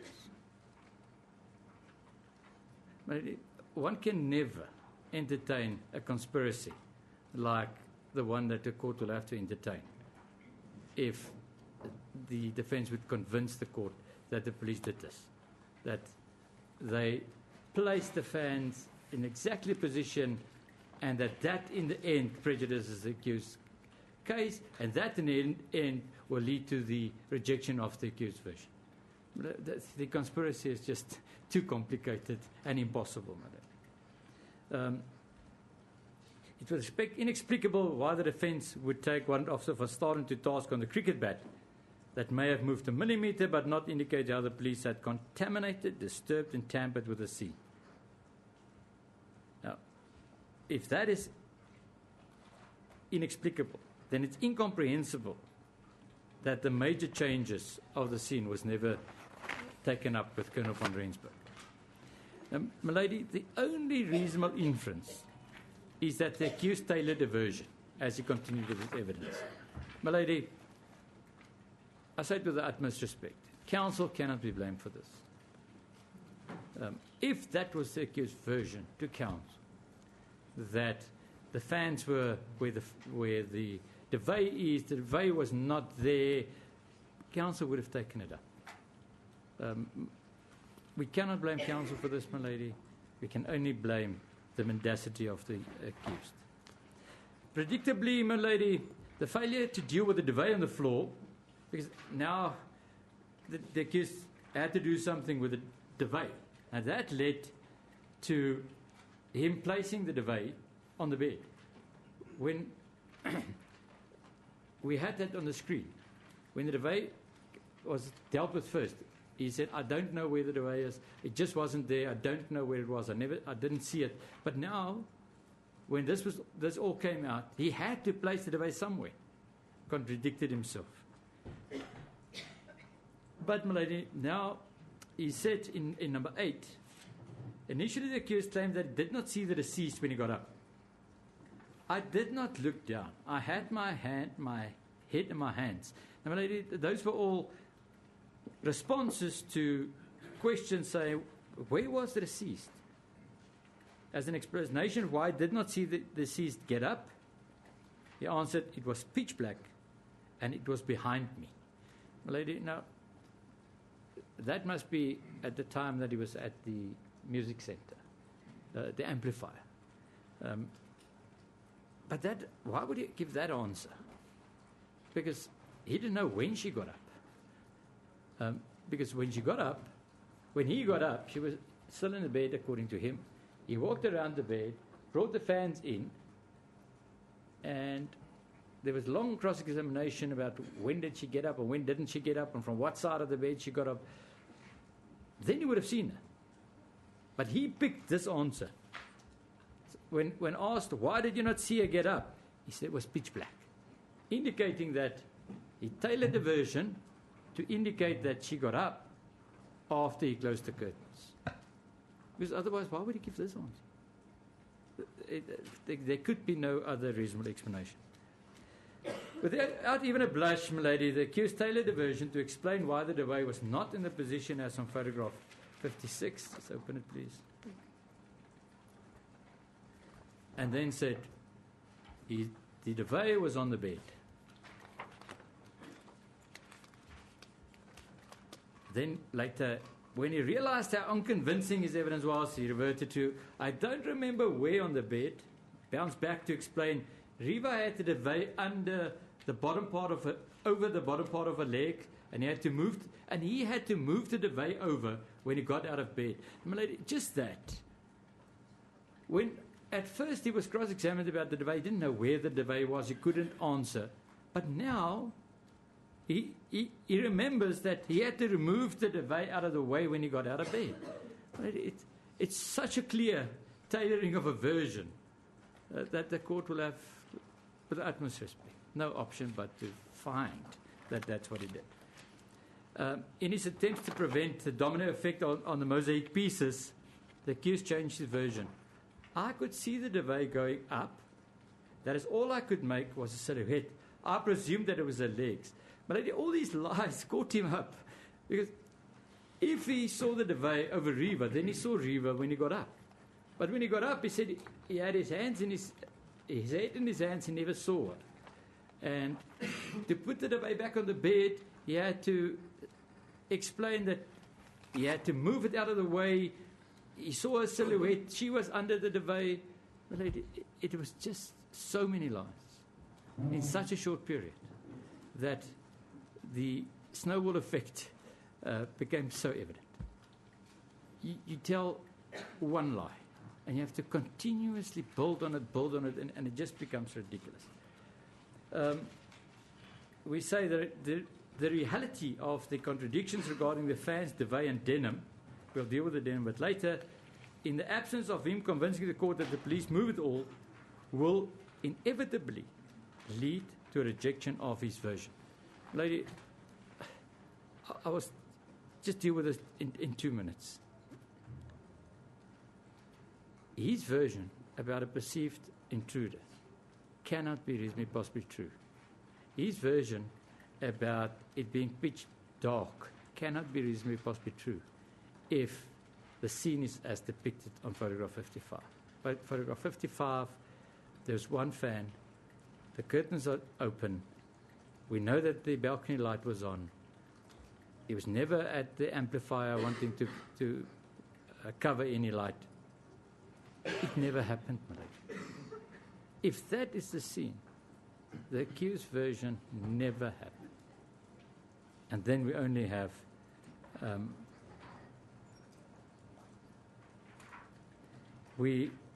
I dealt with the next page. If the accused elaborate rejected, we will have no option, but the court will have no option but to accept that the accused knew that the deceased was in the toilet and fired 4 shots with Dolo's directives to kill her. Because, my lady, there is no perceived robber. There is no sounds if the court rejects his version. Then we only have her hiding behind a closed door in a toilet, being shot. Then we deal with the LED light, my lady. The reason why, and his version about covering the blue LED light emitting from the amplifier is so improbable that it cannot be reasonably possibly true. Lady, again, we said not every lie is significant, except if you show why. Now that lie, my lady, is to ensure that he remained with his back to the bed. He had to work on a version that it was impossible for her to see her get up.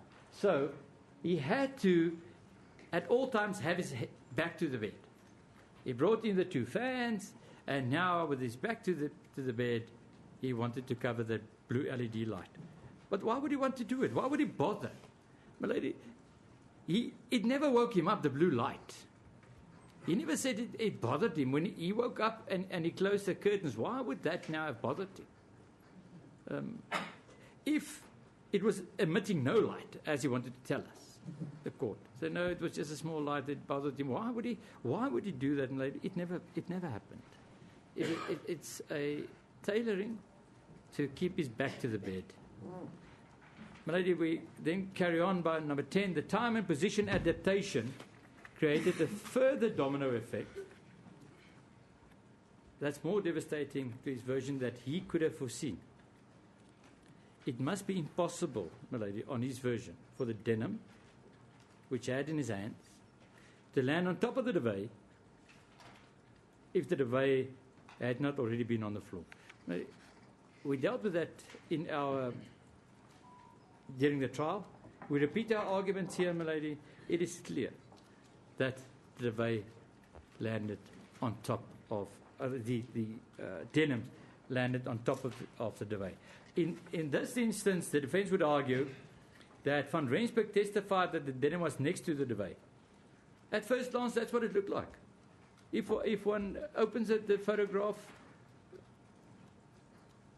it looks like it. Looks like it's next to. But in fact, it's on top of. There's portions of that denim that's on top of that duvet. That's impossible.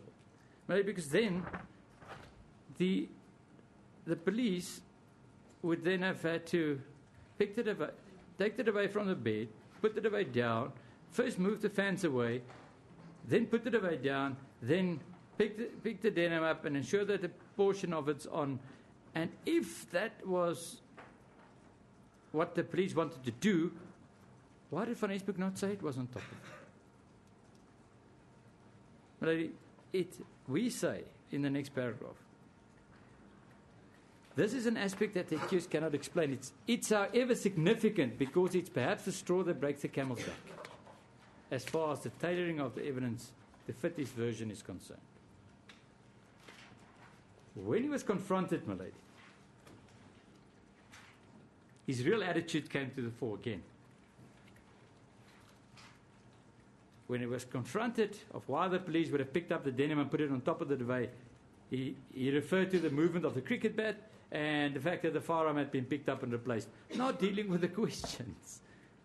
My lady, we say in the last paragraph, the court has not heard why the accused did not confront the witnesses with his version that major manipulation of the scene occurred. Number 11. It's just inconceivable, my lady, with the utmost respect, that the accused would not have mentioned in his bail application that he had a conversation with the deceased when he got up. we say this new conversation and the fact that he spoke to the accused is nothing other than a tailored version to avoid a negative inference from the improbable version that he woke up, never ascertained where the deceased was, and to explain why he contends that he heard the sounds in the bathroom after he got up. Milady, he had to do two things in the trial. He had to create sounds in the toilet, and he had to ensure that he at least spoke to her. But it doesn't fit in, milady. It was just a snowball of lies. Milady, we say it's worth mentioning that all couples who testified in this trial predictably woke their partners up to discuss sounds that they had heard. Except where they both woke up. Where they were both up, or they both woke up because of this, they discussed it with each other. But all couples engaged about the gunshots they heard, or the screams they heard, but not the accused. He heard a sound, he was terrified by the sound, he never spoke to her, he never spoke to her so that she could reply, asked her if she was all right. He never did. He never discussed the sound with her at all. In fact, but he acted contrary to his nature, because earlier on, he woke Samantha Taylor up when he heard a sound. In this instance, he did not discuss the sound, but for Samantha Taylor, he woke up. We also say, milady, that his version that he approached the danger without talking to her, that he wanted to go there, is nothing more than provoked private defense. He put himself in danger so that somebody would act against him, and so that he can then say, I acted in private defense.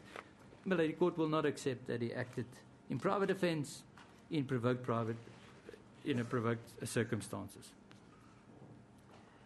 In following our team, milady, where the mosaic pieces have to follow each other to ensure that a picture remains intact, we deal with the whispering. Now, at first, milady, did he whisper? Did he talk to her in a soft manner? At first, one would say that's not so significant, but it is. Milady, if one evaluates it. At first, the accused allegedly whispered to Reeva. However, later it changed. I did not whisper at her. I said in a soft manner. The accused, having testified in his evidence in chief that he whispered for Reeva to get down, became adamant in his answer during cross-examination. No, my lady, I did not whisper. I spoke to her in a soft manner. Now, the court may ask me, why is that important? It was important to him. It was important to him if he whispered to her or if he spoke in a soft manner. He corrected me. And the significant lies the fact that he changed his version. At first it was whisper, and later it was a soft voice. He was confronted with the unreasonableness and improbability of his actions, and the fact that on his version he did not wait for a response. He, my lady, realized that whisper would imply closeness as part of the normal meaning of the word. Soft manner, people will hear. Whisper, I have to be close to people to whisper. He didn't even know where she was there, because objectively, on his version, she wasn't. That's why I changed it. Now, my lady, in number 13, we deal with the accused unconvincing evidence about the activation and deactivation of the alarm. Again, perhaps view in isolation, is that so important? But viewed as circumstantial evidence and on his version, it becomes very important. Why would he bother to deactivate the alarm? What, you just shoot your girlfriend by accident, and you have to go down and you think about the alarm. It just doesn't make sense. But you don't only think about the alarm, deactivating the alarm. You think of taking your cell phone downstairs and putting it on a charger. Standard evidence is, and that's a defense witness, that phone was on a charger in the kitchen. We know that he used that phone, the phone Stander. Now, why would you, if this whole thing happened to you, why would you think of putting your phone on a charger? It shows that he worked it out, that he had a version, that it was clear. He did not panic, as one would have expected. If it was something that wasn't planned, it was an accident. But it's also important, milady, that he may just be lying about the deactivation of it. It never happened. They were awake.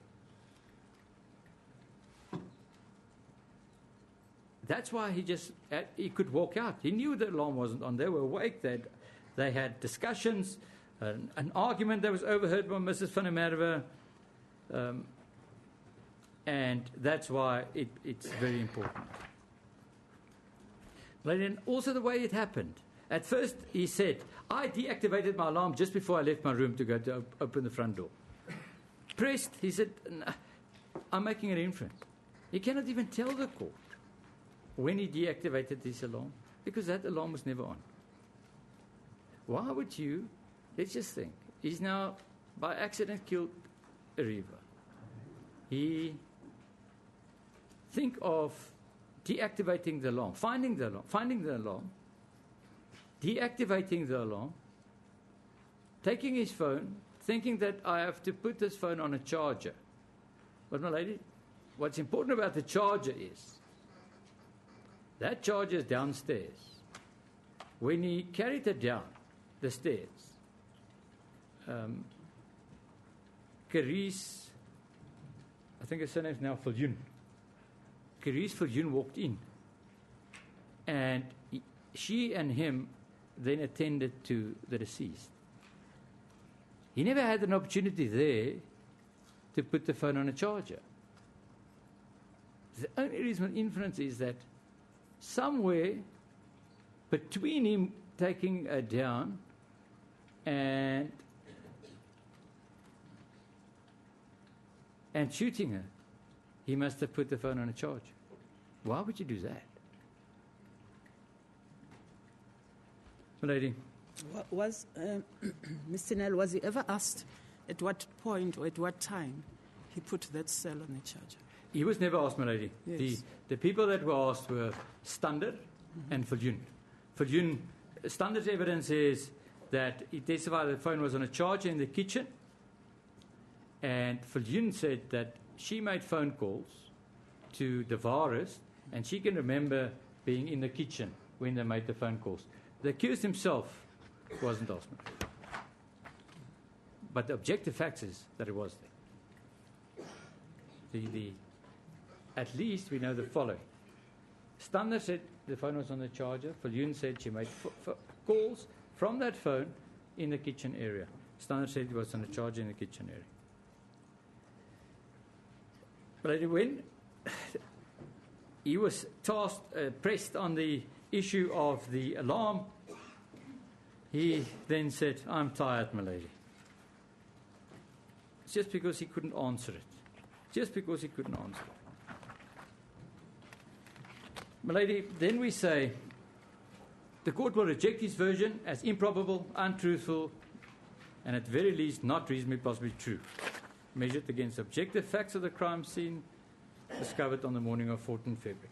My lady, we deal with the inferences and how a court should deal with the inferences. Now, my lady, more often than not, the defense would say anything is possible. And that is why the appeal court, as early as 1981 and 57, indicated that the state is not obliged to indulge in conjecture and to answer every possible inference which ingenuity may suggest, or to seek speculative explanations for conduct which on the face of it is incriminating. The state just has to deal, my lady, with the reasonable, what is reasonably possible. And that's what we did. The state cannot, and may I just use an example, if the defense would argue that that phone was there on that charger the previous day, on the charge. How would we be able to deal with that? Except, my lady, what we know is that the accused said he tried the deceased phone.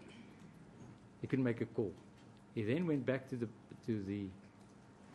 his room to fetch his phone, and we know that he made a phone call to the particular phone, not the phone that was found in the bathroom, to the other phone. That we know. The other phone that was found in the kitchen. My lady, I'm not going to deal with the case law. It's trite, and I would deal with paragraph 71. We say, if the accused's defense is one of putative self-defense, we respectfully argue that he has insurmountable obstacles to overcome before the court can even start to apply the principles. My lady, I think it's trite law on what the principles as far as putative self-defense is concerned. I will not deal with that in too much detail. Suffice to say, at page 48, the main difference between private defense and putative defense lies in the tests to be applied to ascertain if the conduct of the accused fell within the bounds of such a defense. In evaluating putative private defense, the court will apply a subjective test as opposed to a private defense, which is an objective test. In putative private defense, it is not the lawfulness that's an issue, but culpability. But the Oliveira matter is trite law, well known. The defense would also argue that we refer to Ngobo, where the appellate division indicated that one could also establish the intention to murder by the instrument or weapon used. And what we have here is black talon ammunition. He knew he had black talon ammunition.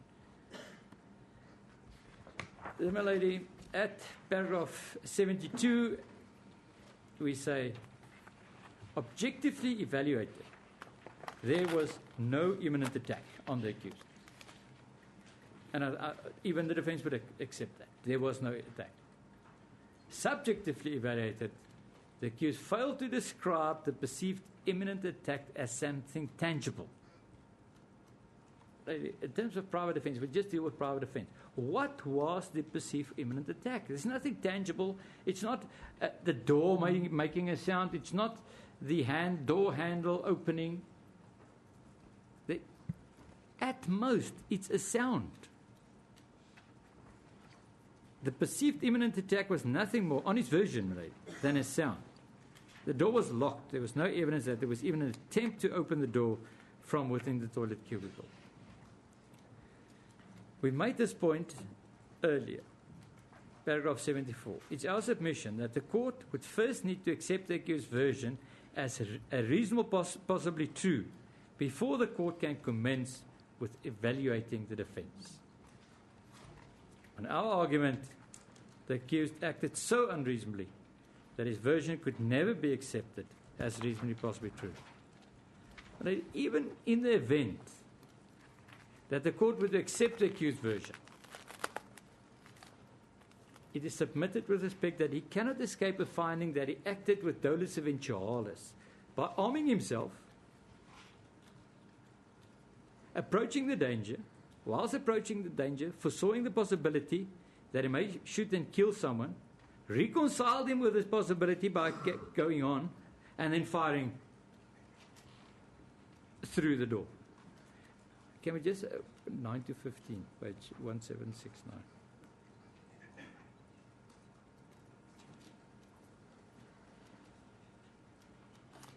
Because that is his version. So you wanted to confront them. That's me, Oscar. I want to confront them. That's correct, my lady. Stand up for myself. That's correct, my lady.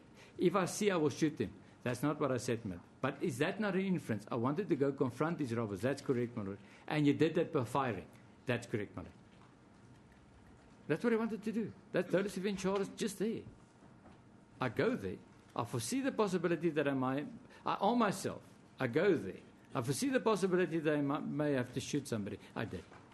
Reconciled myself with it, and I did. So, my lady, even on his own version. But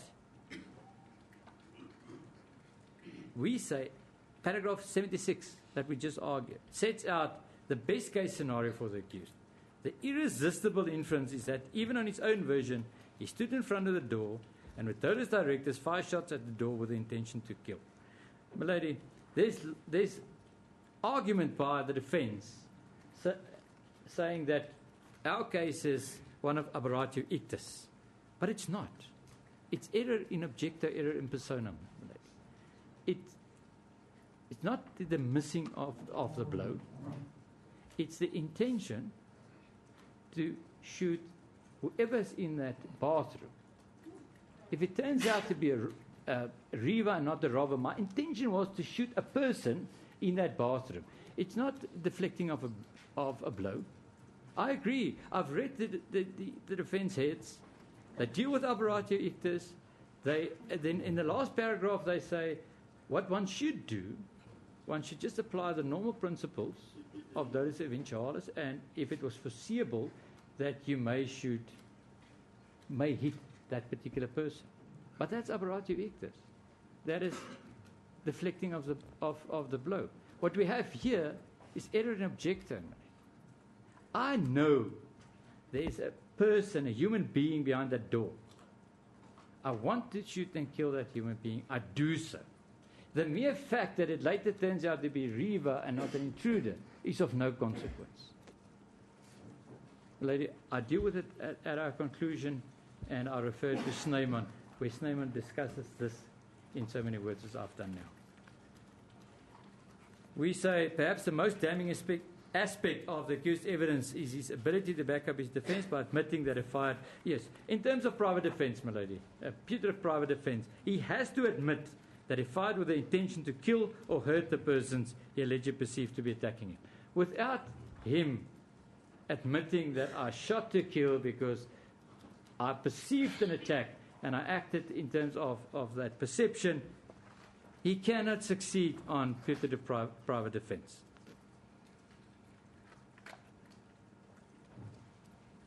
It needs no argument that if he did not aim at the perceived threat, then he cannot rely. My lady, to even consider the accused's defense, the court will need to accept the following. The deceased decided to relieve herself and did so without saying a word to the accused. They're both awake. They just had a conversation. She gets up. She wouldn't say to the accused that I'm just going to the toilet or I'll see you now. Nothing. There's not a word further than the short conversation they had in the bed. For no apparent reason, she opened the bathroom window. My lady, it's 3 o'clock in the morning. I go to the bathroom. I want to go to the toilet. Why would I, if one looks at the toilet, why would I walk past the toilet door, between the bath and the toilet door, to open the bathroom window? Why would I do that, my lady? It did not happen. She did not open that toilet window. Why would she do that 3 o'clock in the morning, sleepy, wanting to go to the toilet? She did not, my lady. It's a figment of the accused's imagination. Why would she take a cell phone with her 3 o'clock in the morning? There is argument that there's indication in the WhatsApp that she did so before. It's true. But she spoke to the deceased, the accused. She's with the accused. Why would she take her cell phone with her? She didn't have to talk to the accused. WhatsApp the accused. 3 o'clock in the morning. What we have?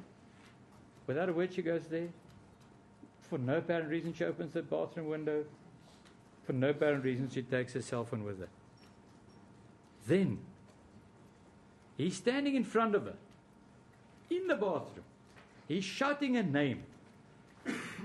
She's in the toilet cubicle. She did not utter a word. Why would... It just gets ridiculous with the utmost respect. All these things the court will have to accept before the court can accept the accused's version. Why would she not? He says, Reeva, phone the police. She's in the cubicle. He's in the bathroom. She doesn't say a word. My lady, no.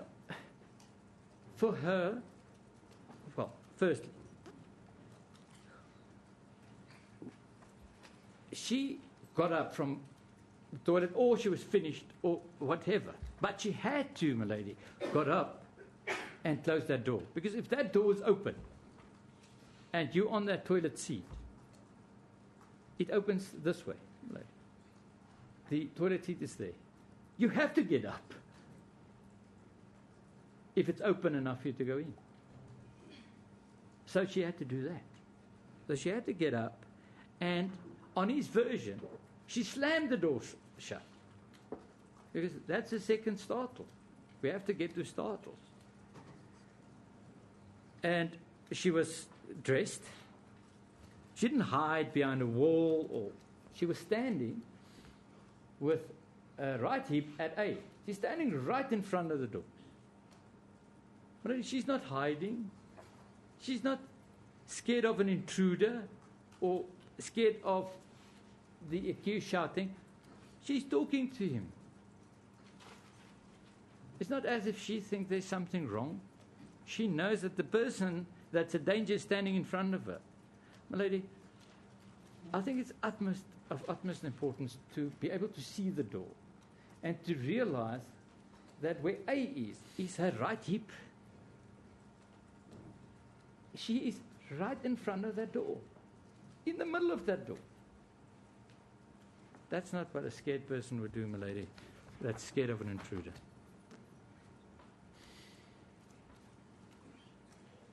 Then we at 81, we say, why did the accused shoot?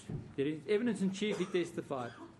I heard a noise from inside the toilet, what I perceived to be somebody coming out of the toilet. Before I knew it, I had fired 4 shots. Again, my lady, one will have to say that it's not the noise. It's the perception that somebody's coming out that's important there. Not the noise. So there's something more. There's evaluating the noise. There is evaluating the situation. It's not a startle and immediate action.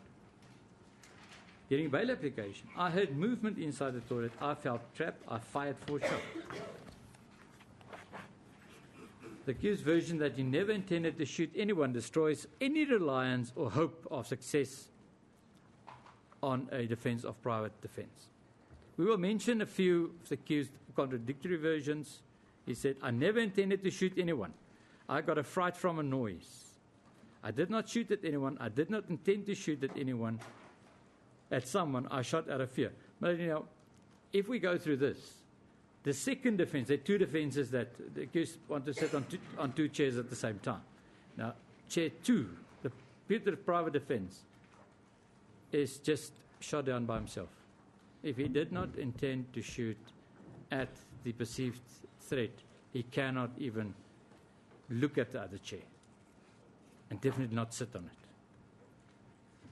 I did not intend to shoot into, I did not intend to shoot at anyone. He never purposely fired shots. No, my lady, I did not. So he never wanted to shoot at robbers.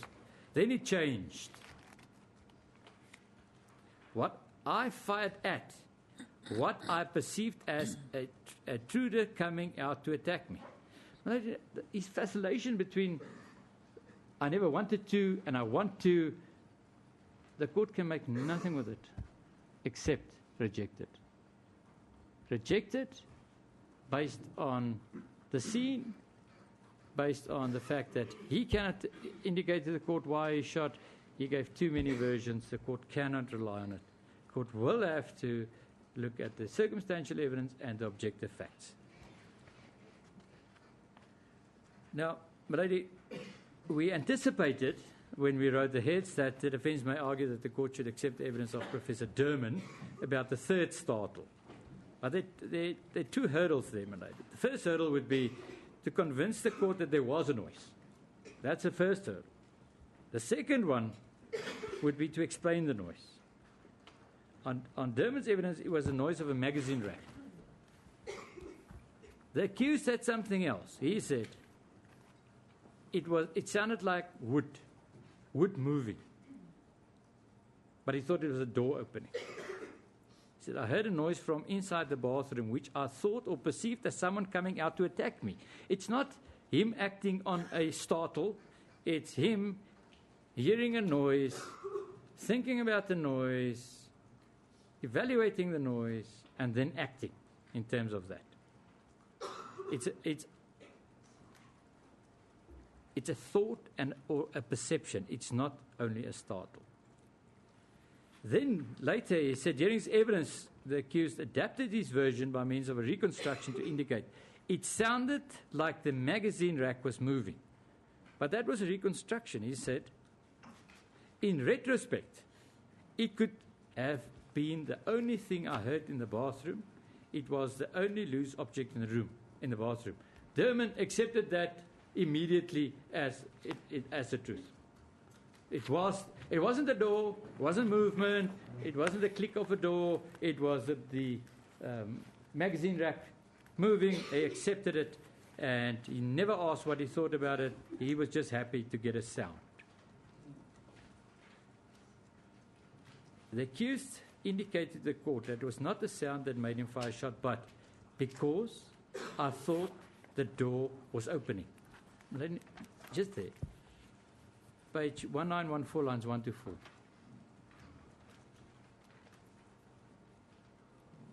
I heard the magazine rack moving. I then said, why would you fire? Answer the question. Why would you fire if the magazine rack moved? Because I thought it was the door opening. He fired, my lady, because he thought it was a door opening, not because he heard the magazine rack. That's his own words. Page 1914, my lady, kills any reliance he can ever have on any of his two defences.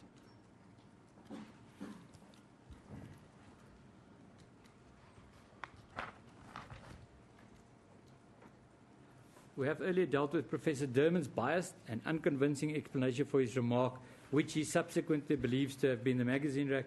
I'm not going to deal with that, my lady. I'm sure that one can read the record as far as that's concerned. But 87 is perhaps more important. A proper reconstruction of the events will, however, lead to a finding that it is improbable that the magazine rack moved before the first shot. All experts agree that hole A was the first shot and that struck the deceased on the right hip. On the accused version, he heard a noise and fired. That's now defense 1. With the magazine rack against the furthermost wall from the door, the deceased could not have moved it to cause the purported sound, which was the catalyst which initiated the shooting, and virtually simultaneously moved to the position immediately behind the door in time for the first shot to hit her. It's improbable and impossible. My lady, we can think of lots of scenarios. She's sitting on the toilet, she's kicking the magazine rack that's now on the left side. She cannot get up quick enough to point A to be shot. Because, my lady, his version is, there is a startle. When a startle happened, I automatically fired. Did she then stand at A and kick backwards to kick the magazine rack? No, my lady. She used it, on his version, she used the toilet. The one thing we know is that the magazine rack was not in a way to get through the door onto the toilet seat. So how was it possible to make that sound? It was not. It's a figment of his imagination. It never happened, my lady. There was no sound of a magazine rack moving. There was no sound.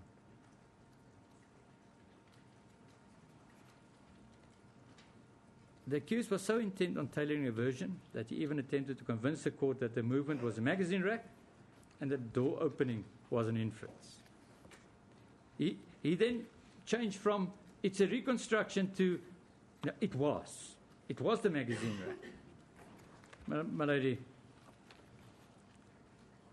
although the accused version of the bad application was that he heard movement inside the toilet, he had to create a sound that could serve as a startle during his evidence, which led to all his different versions. I've already argued that there was no sound.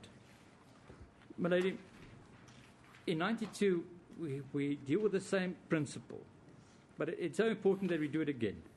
The accused identified a sound as having emanated from the magazine rack. The purported sound could only be attributed to the magazine rack having been moved, as it cannot make a sound on its own. That suggests that only the deceased could have caused such a movement, which made the consequential sound.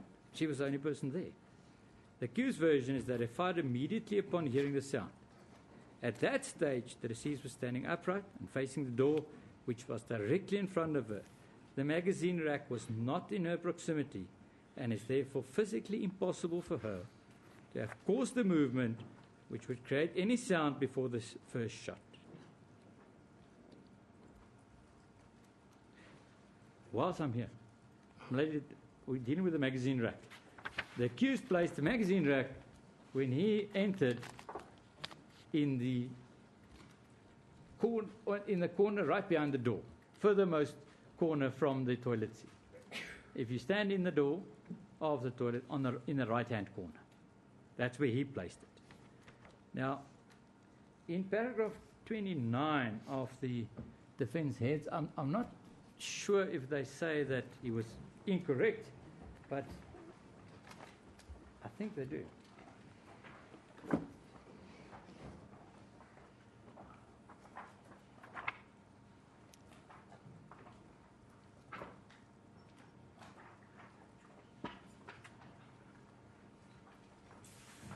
Lady, I'll get back to that. I've got another note. I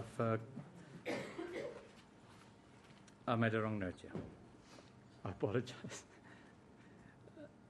Lady, if we say that version is so improbable that the court will never accept that there was a noise. Now, Lady, the accused was confronted with photographs. And the photographs of where the magazine rack was, can we just open 122? There one can see the magazine rack in 122. Can we open 180? There one can also see where the magazine rack was. But he had to move that magazine rack from there. He had to create a sound, and that's the reason why he moved it into the right-hand corner. He's two experts. Wolmerans and Dixon contradicts him 100% on it. They say they've looked at the mark in the blood of where the magazine rack was standing when the police got to the scene, and they contradict him, saying that it was wrong. Now, my lady, but why was he wrong? And what's also important is the accused was adamant on this point. He did not display his usual, I think so, as I recall. Can we just open 17 to 19, page 60.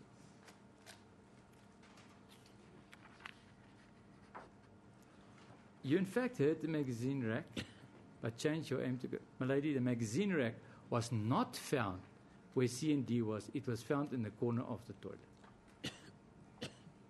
But it's not, I think so, I'm not sure, how I can recall.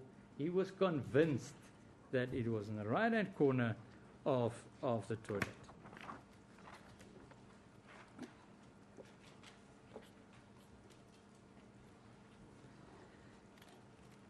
There we deal with the fact that, we deal with Wolmerans and Dixon's evidence. We deal with it in broad strokes, my lady. We have dealt and will deal with it if we have to, but we're just saying that, let me rather use myself. I have not seen worse expert witnesses giving evidence in the High Court than Wolmerans and Dixon. Dixon was an expert on every possible issue, even on visibility, where he used his eyes and the test they did. My lady, there is not much reliance placed on the evidence in the heads by the defense, except that they would want the court to accept Wolmerans' evidence on the fact that the mark at the back of the accused wasn't caused by a bullet. The deceased. I apologize, by the deceased was caused by a bullet, we say that Captain Mangena is clear on it. The argument there, my lady, about the bullet having to go up and down, it's not an argument, my lady, because it depends on if she was upright and if she was bent forward. If she's upright, everything goes up. So, my lady, on what happened there, that's what they want the court to accept. We say we would want the court to accept Captain Mangena, who was an excellent witness. The defense goes so far as to say that he was a good witness. Why would the court not accept his evidence where he clearly indicated how he reconstructed that scene? Then, my lady,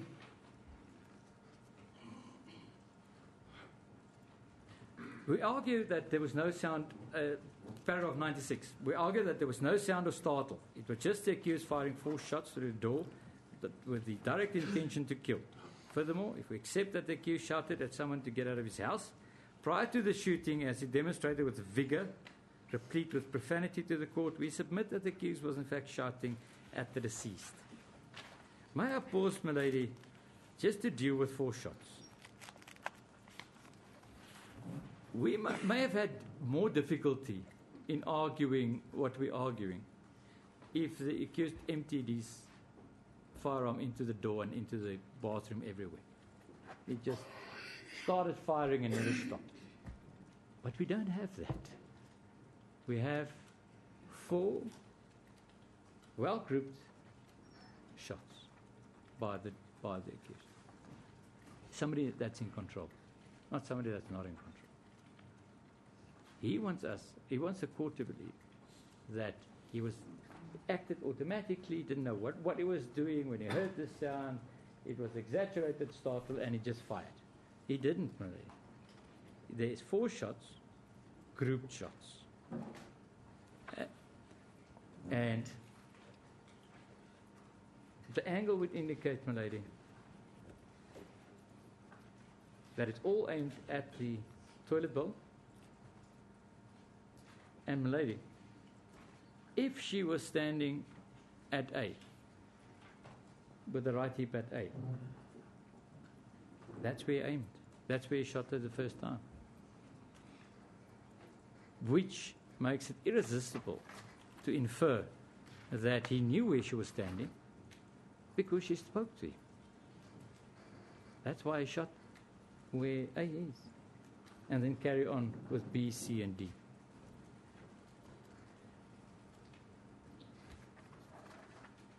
My lady, if we can deal...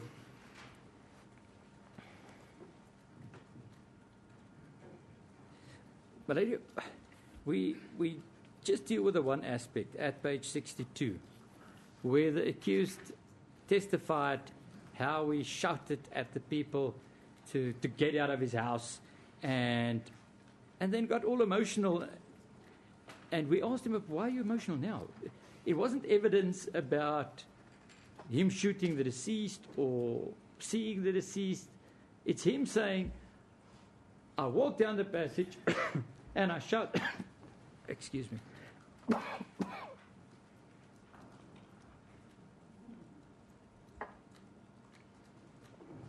Walking down the passage, shouting to people to get out of the house. Why would he get emotional about that? We then put to him, because he was shouting at the deceased. That's why he would get emotional. Because it doesn't make any other sense why one would get emotional if that is what you shouted at intruders. But anyway, when we get to screaming, firstly we start with the accused improbable evidence that it was him screaming and that everything that the neighbors heard was him screaming. We deal with the fact that it was never proven, there was not even an attempt, except to call the neighbors, to indicate that it was that he could scream like a woman. We deal with Mr. Lynn's evidence. Mr. Lynn made it clear that if you deal with sounds, that the listener is important. The uniqueness of the listener is important his perceptions and then the actual audible event. So, my lady, on what Johnson and Berger heard, what's important is their unique characters and what they heard. And Lynn said that is so. On the question, can one reliably differentiate between a male and female scream, he said he never took that into account in the table. He said, while it's possible to differentiate human or perception of a typical male or female scream, we found no studies or evidence to support this assumption. He made no finding on somebody's ability to differentiate between a male and a female scream at any of the distances, but I had to concede, but that more often than not, we would be able to identify a woman and a male voice screaming. But he said, but we cannot say for certain. But it happens every day. Every day we identify if it's a woman or man talking and or screaming. We say Mr. Lynn's evidence, especially if you add 10 dB to his calculations, which he said if she was in mortal danger, she would have shot it at the top of the capacity of a human being, and that would have added 10 dB. If you take 10 dB, my lady, you cannot interpret this evidence to cast any doubt on the listener, on the listening by the listener. In his evidence, the listener is still the important person that can tell you what he heard. He worked on averages. He worked on averages of dB that would be available. Now, it's telling that the defense would ask a female neighbor to demonstrate the screams of a man she heard that night, but failed to ask the accused to do so and failed to produce the results of the test by the expert.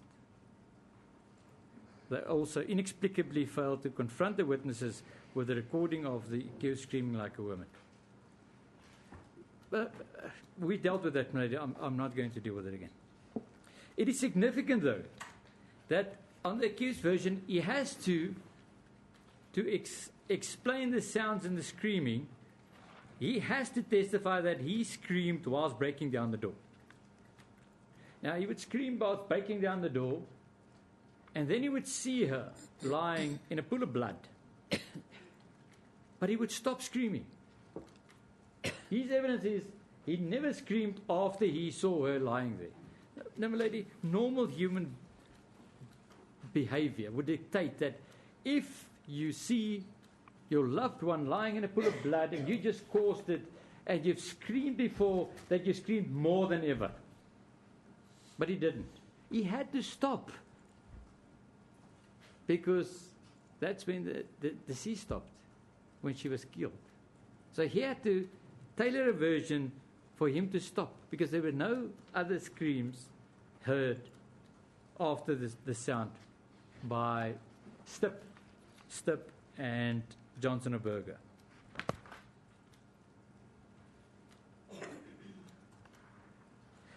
But lady, what is important as far as screaming is concerned is it affects the evidence of Professor Derman. Because Professor Derman explained to the court what the accused did after the first startle. But the accused's evidence is that when he entered that passage, he screamed. While screaming, or after he screamed, the door slammed shut. Now that's a second startle. But Professor Derman could not tell us in cross-examination what that caused. If there's a second startle, what did he do because of that startle? Now, I see the defense would argue that it confirmed his anxious state as far as the first startle is concerned, but it cannot be, my lady. You cannot now say, we will only focus on two startles because two startles caused him. One startle we want to focus on because that one startle caused him to approach the danger. So we think that is the important startle. We also want to focus on the third startle because the third startle caused him to fire the shots. The second startle, no, don't worry about that. That's not important. An expert cannot testify like that. If he's in an anxious state, my lady, each startle would have caused something. The second startle caused nothing.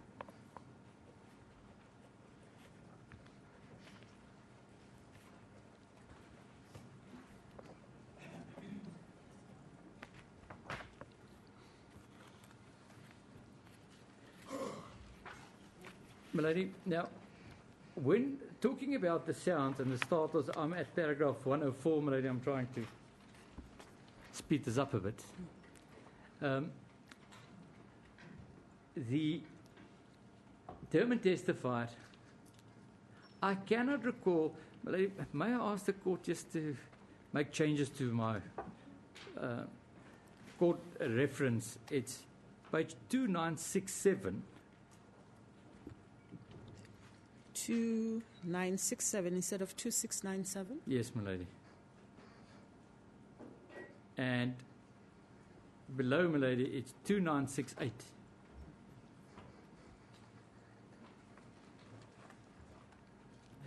But, my lady, the Derman said, I can't recall what the accused thought about the sound. My lady, it is...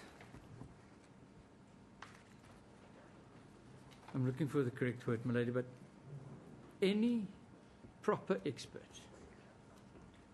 would be interested in what the accused thought of the sound. But not this one. This one was only happy on his own evidence to hear a sound. My lady, I would go, let me just leave it there. Any proper expert would interrogate the sound, interrogate what the person felt, why he acted as he acted. But Derman was just happy with the sound, and that was it. The accused never told Derman that he heard movement and that he heard the toilet door and that he thought the toilet door was opening. He never did. That was Derman's evidence.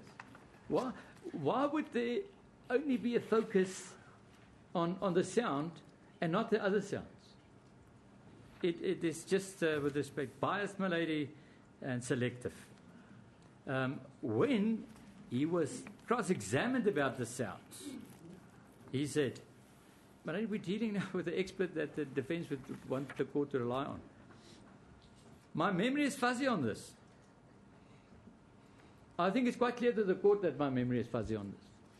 Of an expert that did not take notes of his consultations with the accused, relied on his memory, would say that to the court. My lady, the court will not, with the utmost respect, accept his evidence.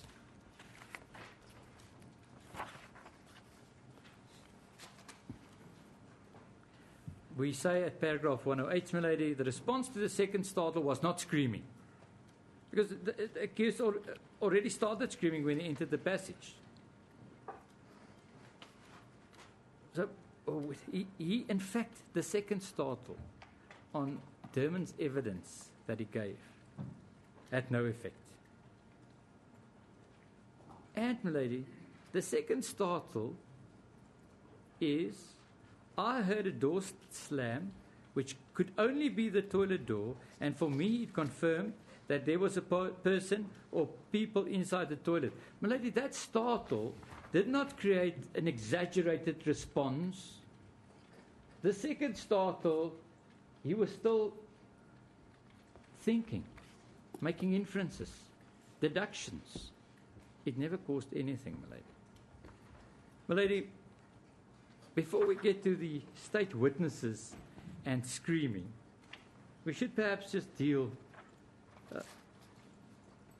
with the first offence, where the accused would want the court to accept that he acted voluntarily, and where the accused referred to ED, State versus ED.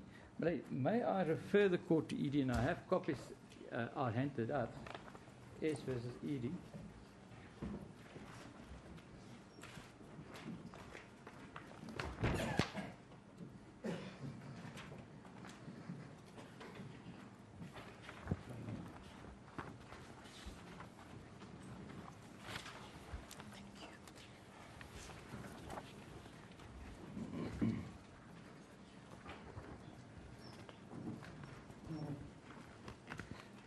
Now, my lady, ED is a matter dealing with various matters, discussion of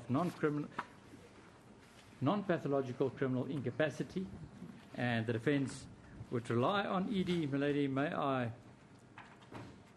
refer the court to paragraph 61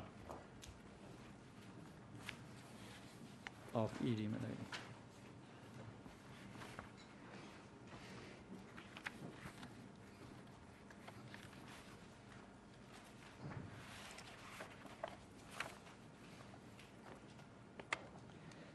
The time has come to face up to the fact that in some instances our courts, in dealing with accused persons with whom they have sympathy, either because of the circumstances in which an offence has been committed or because the deceased or victim of a violent attack was a particularly vile human being, have resorted to reasoning that it's not consistent with the approach of the decisions of this court. And this is important. Mitigating factors should rightly be taken into account during sentence. When an accused acts in an aggressive, goal-directed and focused manner, what do we have here? I arm myself, I go there, I'm going to sort them out. Spurred on by anger or some other emotion, while still able to appreciate the difference between right and wrong, and while still able to direct and control his action, it stretches credulity when he then claims after assaulting or killing someone that at some stage during the directed and planned maneuver, he lost his ability to control his action. Reduced to its essence, it amounts to this. The accused is claiming that his uncontrolled act just happens to coincide with the demise of the person who prior to the act was the object of his anger, jealousy, or hatred. Now, my lady, that's exactly what we have here. The uncontrolled action, he is goal-directed to go deal with a person in the toilet. Now, just at that moment when he fired the shots, you want the court to say, just when you killed that person, we understand you were not in control of yourself. The court will not be able to make that fine. That's over and above, my lady. If I argue this, I argue this as if the accused version is accepted. My main argument is still that it never happened. There was no perceived intruder. That is the main argument. One cannot get past that, because his explanation of the scene, if the scene is as it is, there's no perceived intruder. But, my lady, may I also then refer to paragraph 64? Did you say 64? 64, my lady, paragraph. It's on the next page.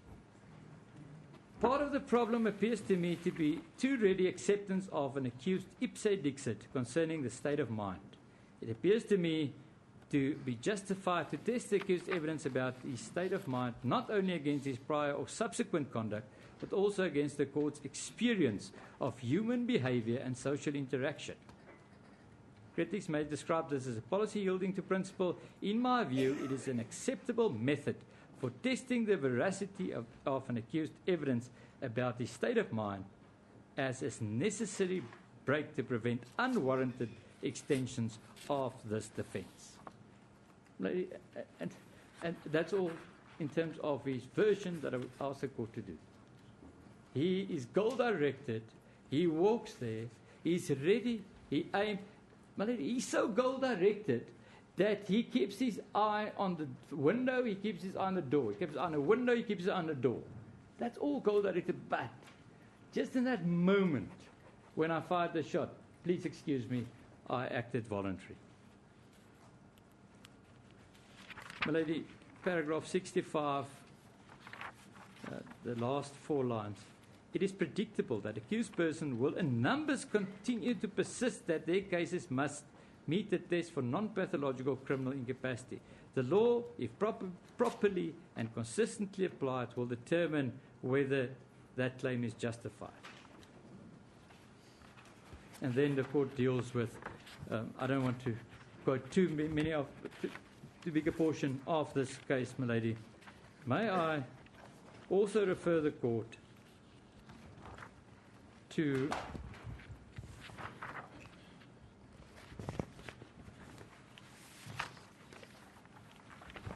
Henry. S versus Henry, my lady. We also have copies of that.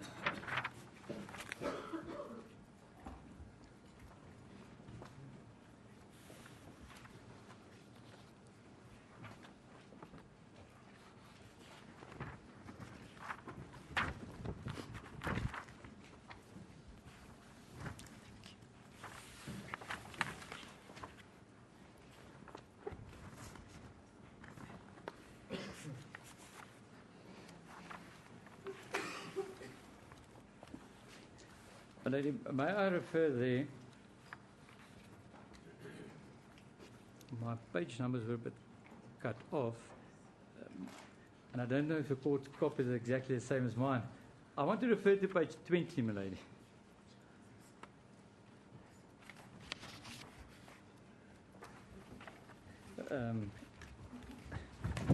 My lady, I think with the copying, we missed some pages. It's cut off, yes, the top. May I ask the court to page with me? We've got the first page. I've got 17. Second page. 17. Then after 17, 20. there's 19. One can see the 19. Then one can see the 21, my lady. Just on the opposite page is 20. I apologize, my lady, but does it help? I'm not too sure. Have you got it? Let's see. I could see 17, but I got lost somehow. It reads,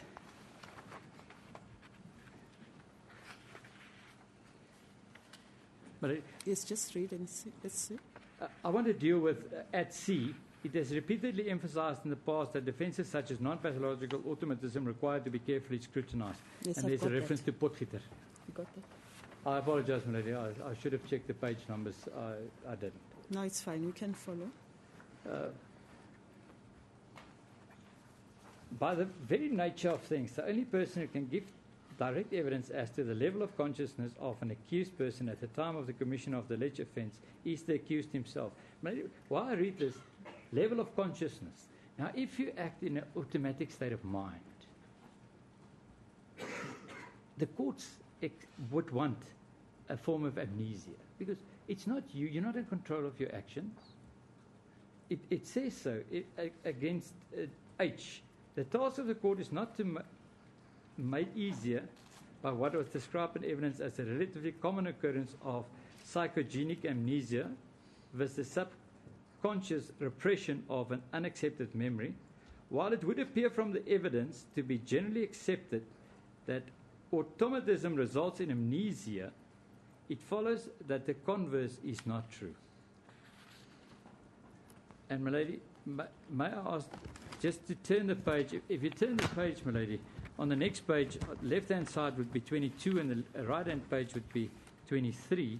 At A, there was much debate, both in cross-examination and in argument, as to whether the appellant's conduct at the relevant time could be said to have been goal-orientated in the sense of convincing conscious behavior. And this is what I want to rely on. If there was consciousness, there could, of course, be no automatism. Then, my lady, at C, he pointed out that before the shooting, the appellant would have had to unfasten the safety strap of his holster, release the safety catch of the pistol, and then aim first at Mrs. Henry, who was shot 3 times, and then aim at Mrs. Simon, who was similarly shot 3 times. Even if one disregards the unfastening of the safety strap and the release of the safety catch, the fact that both women were shot is a clear indication. My lady, it just indicates that if you're in control of yourself and you're goal-directed, you cannot come to the court and say, at that specific moment when I fired the shots, I was not in control of myself. So, and, my lady, that if one claims that amnesia, if one claims that you acted automatically, you're not in control of your senses. One would expect amnesia.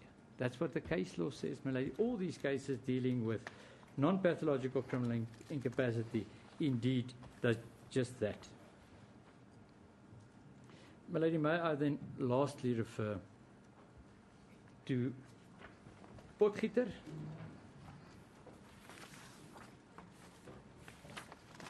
And all I'll do with Potgieter is I'll mark the passage that I want to look at.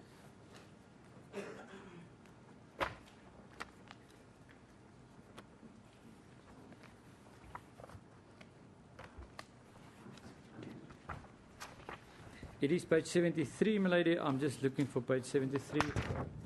All I'll do is I'll just put it asterisk.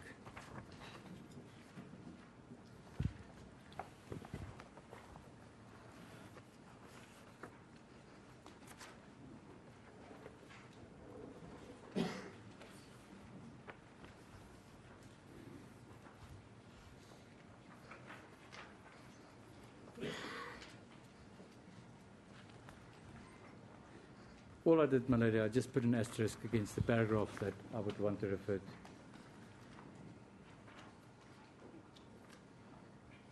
to.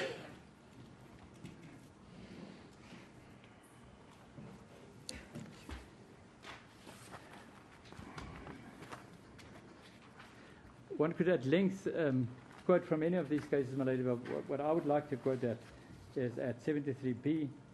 The reliability and truthfulness of the alleged offender is in the nature of the defence a crucial factor in laying such foundation. This fact, and hence the need to closely examine such evidence, has been stressed in earlier decisions in this court, for instance, R versus H.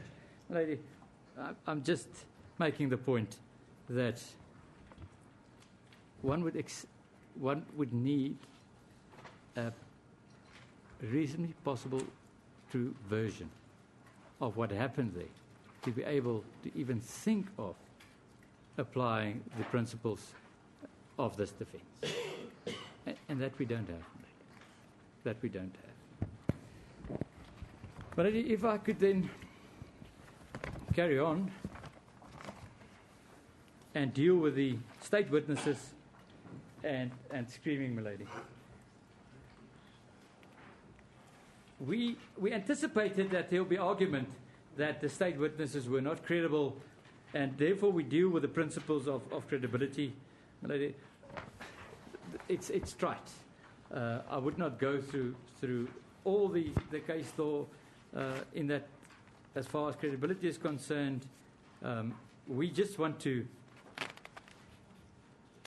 at paragraph 110, we have to emphasize that the state witnesses, Burger, Johnson, Van der Merwe, and Stip, are all independent witnesses. Lady, they are. We have Burger and Johnson as a married couple. We have Stip and Stip as a married couple. We have Van der Merwe as somebody staying on the estate. But, my lady, there's no indication that they even knew of each other's existence before this incident happened. There is no indication, my lady, that they even know of each other's existence before they made statements to the police. They did not know each other. They're independent. None of them have ever met the accused or the deceased.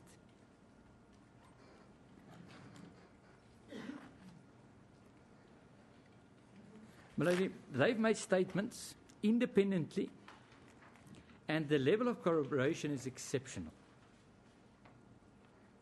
Not only do they corroborate each other's versions, but the objective facts and circumstantial evidence corroborate detailed aspects of the evidence. My lady, it's in fact amazing that people who have never met, never seen each other, would make statements with this amount of corroboration of exactly what they heard, even as far as emotion is concerned. My lady, now, there is argument, and I've read it, that they were in the same room, they were in the witness room, but, my lady, when they made statements to the police, they have never met each other. We argue, my lady, that the demeanor of the state witnesses was such that it exhibited an unblemished view that they came to court with no other intention but to tell the truth.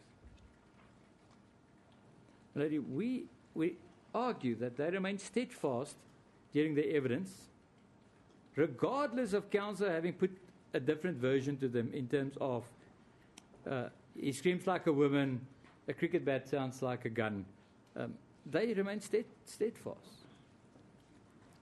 And the defense version that the accused can scream like a woman and that the cricket bat sounds like a gunshot remains unproven.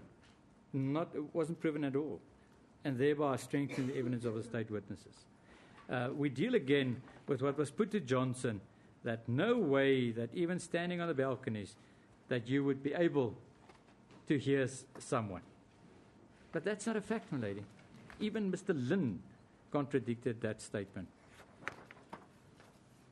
We say at paragraph 116, my lady, that the court will accept that witnesses in general, and in particular professional persons, will take counsel's attack on the evidence, which is based on scientific evidence, very seriously. The point I'm making here, my lady, if you give evidence and counsel put to you that we've done scientific tests and you are wrong, that you'll take that seriously. You'll think about that. We've done scientific tests that you will not be able to have heard. You will take that seriously, my lady. But now, those scientific tests never been proven.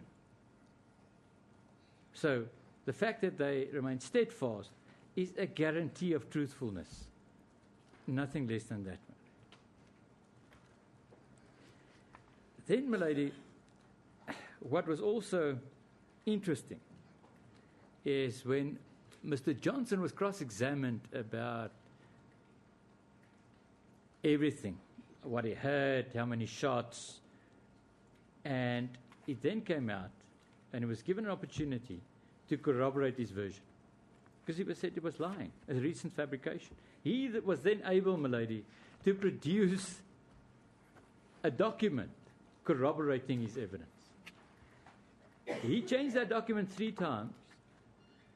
Those weren't material changes.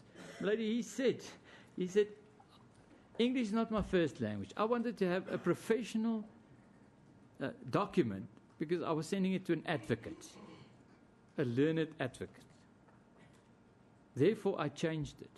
My lady, if you put to somebody that you're making up a story, you and your wife have now concocted a version, and that witness is able to hand in a document corroborating all material aspects of his evidence that was done and emailed to an advocate to advise him, that is indeed, my lady, a strong guarantee of truthfulness and very strong indication of his evidence. We're not saying, my lady, that the state witnesses were perfect. We say that imperfections and possible imperfections are to be expected of honest people who witnessed an event unaware that they would much later be cross-examined about minute details, my lady. Details about when you went on that balcony. How many seconds, how many minutes were you on that balcony? When you walked in, what was your husband doing?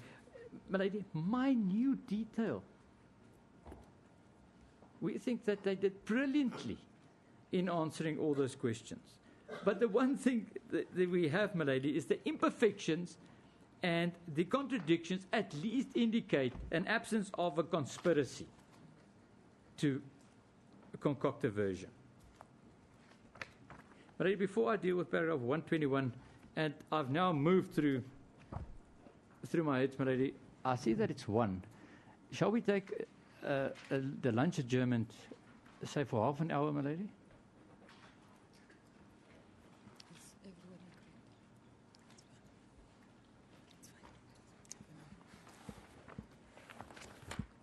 No objection to this request? I have no objection. Thank you.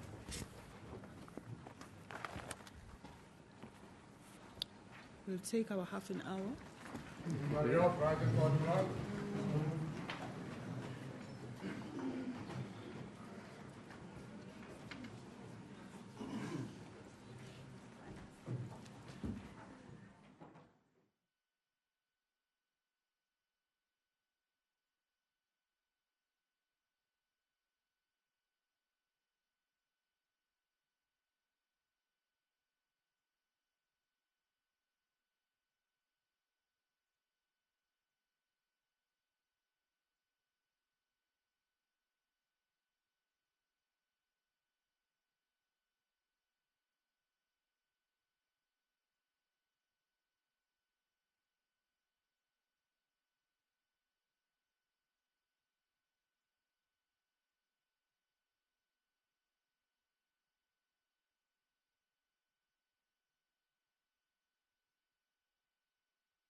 So now, at the top. Why don't we go Barry now? Yeah.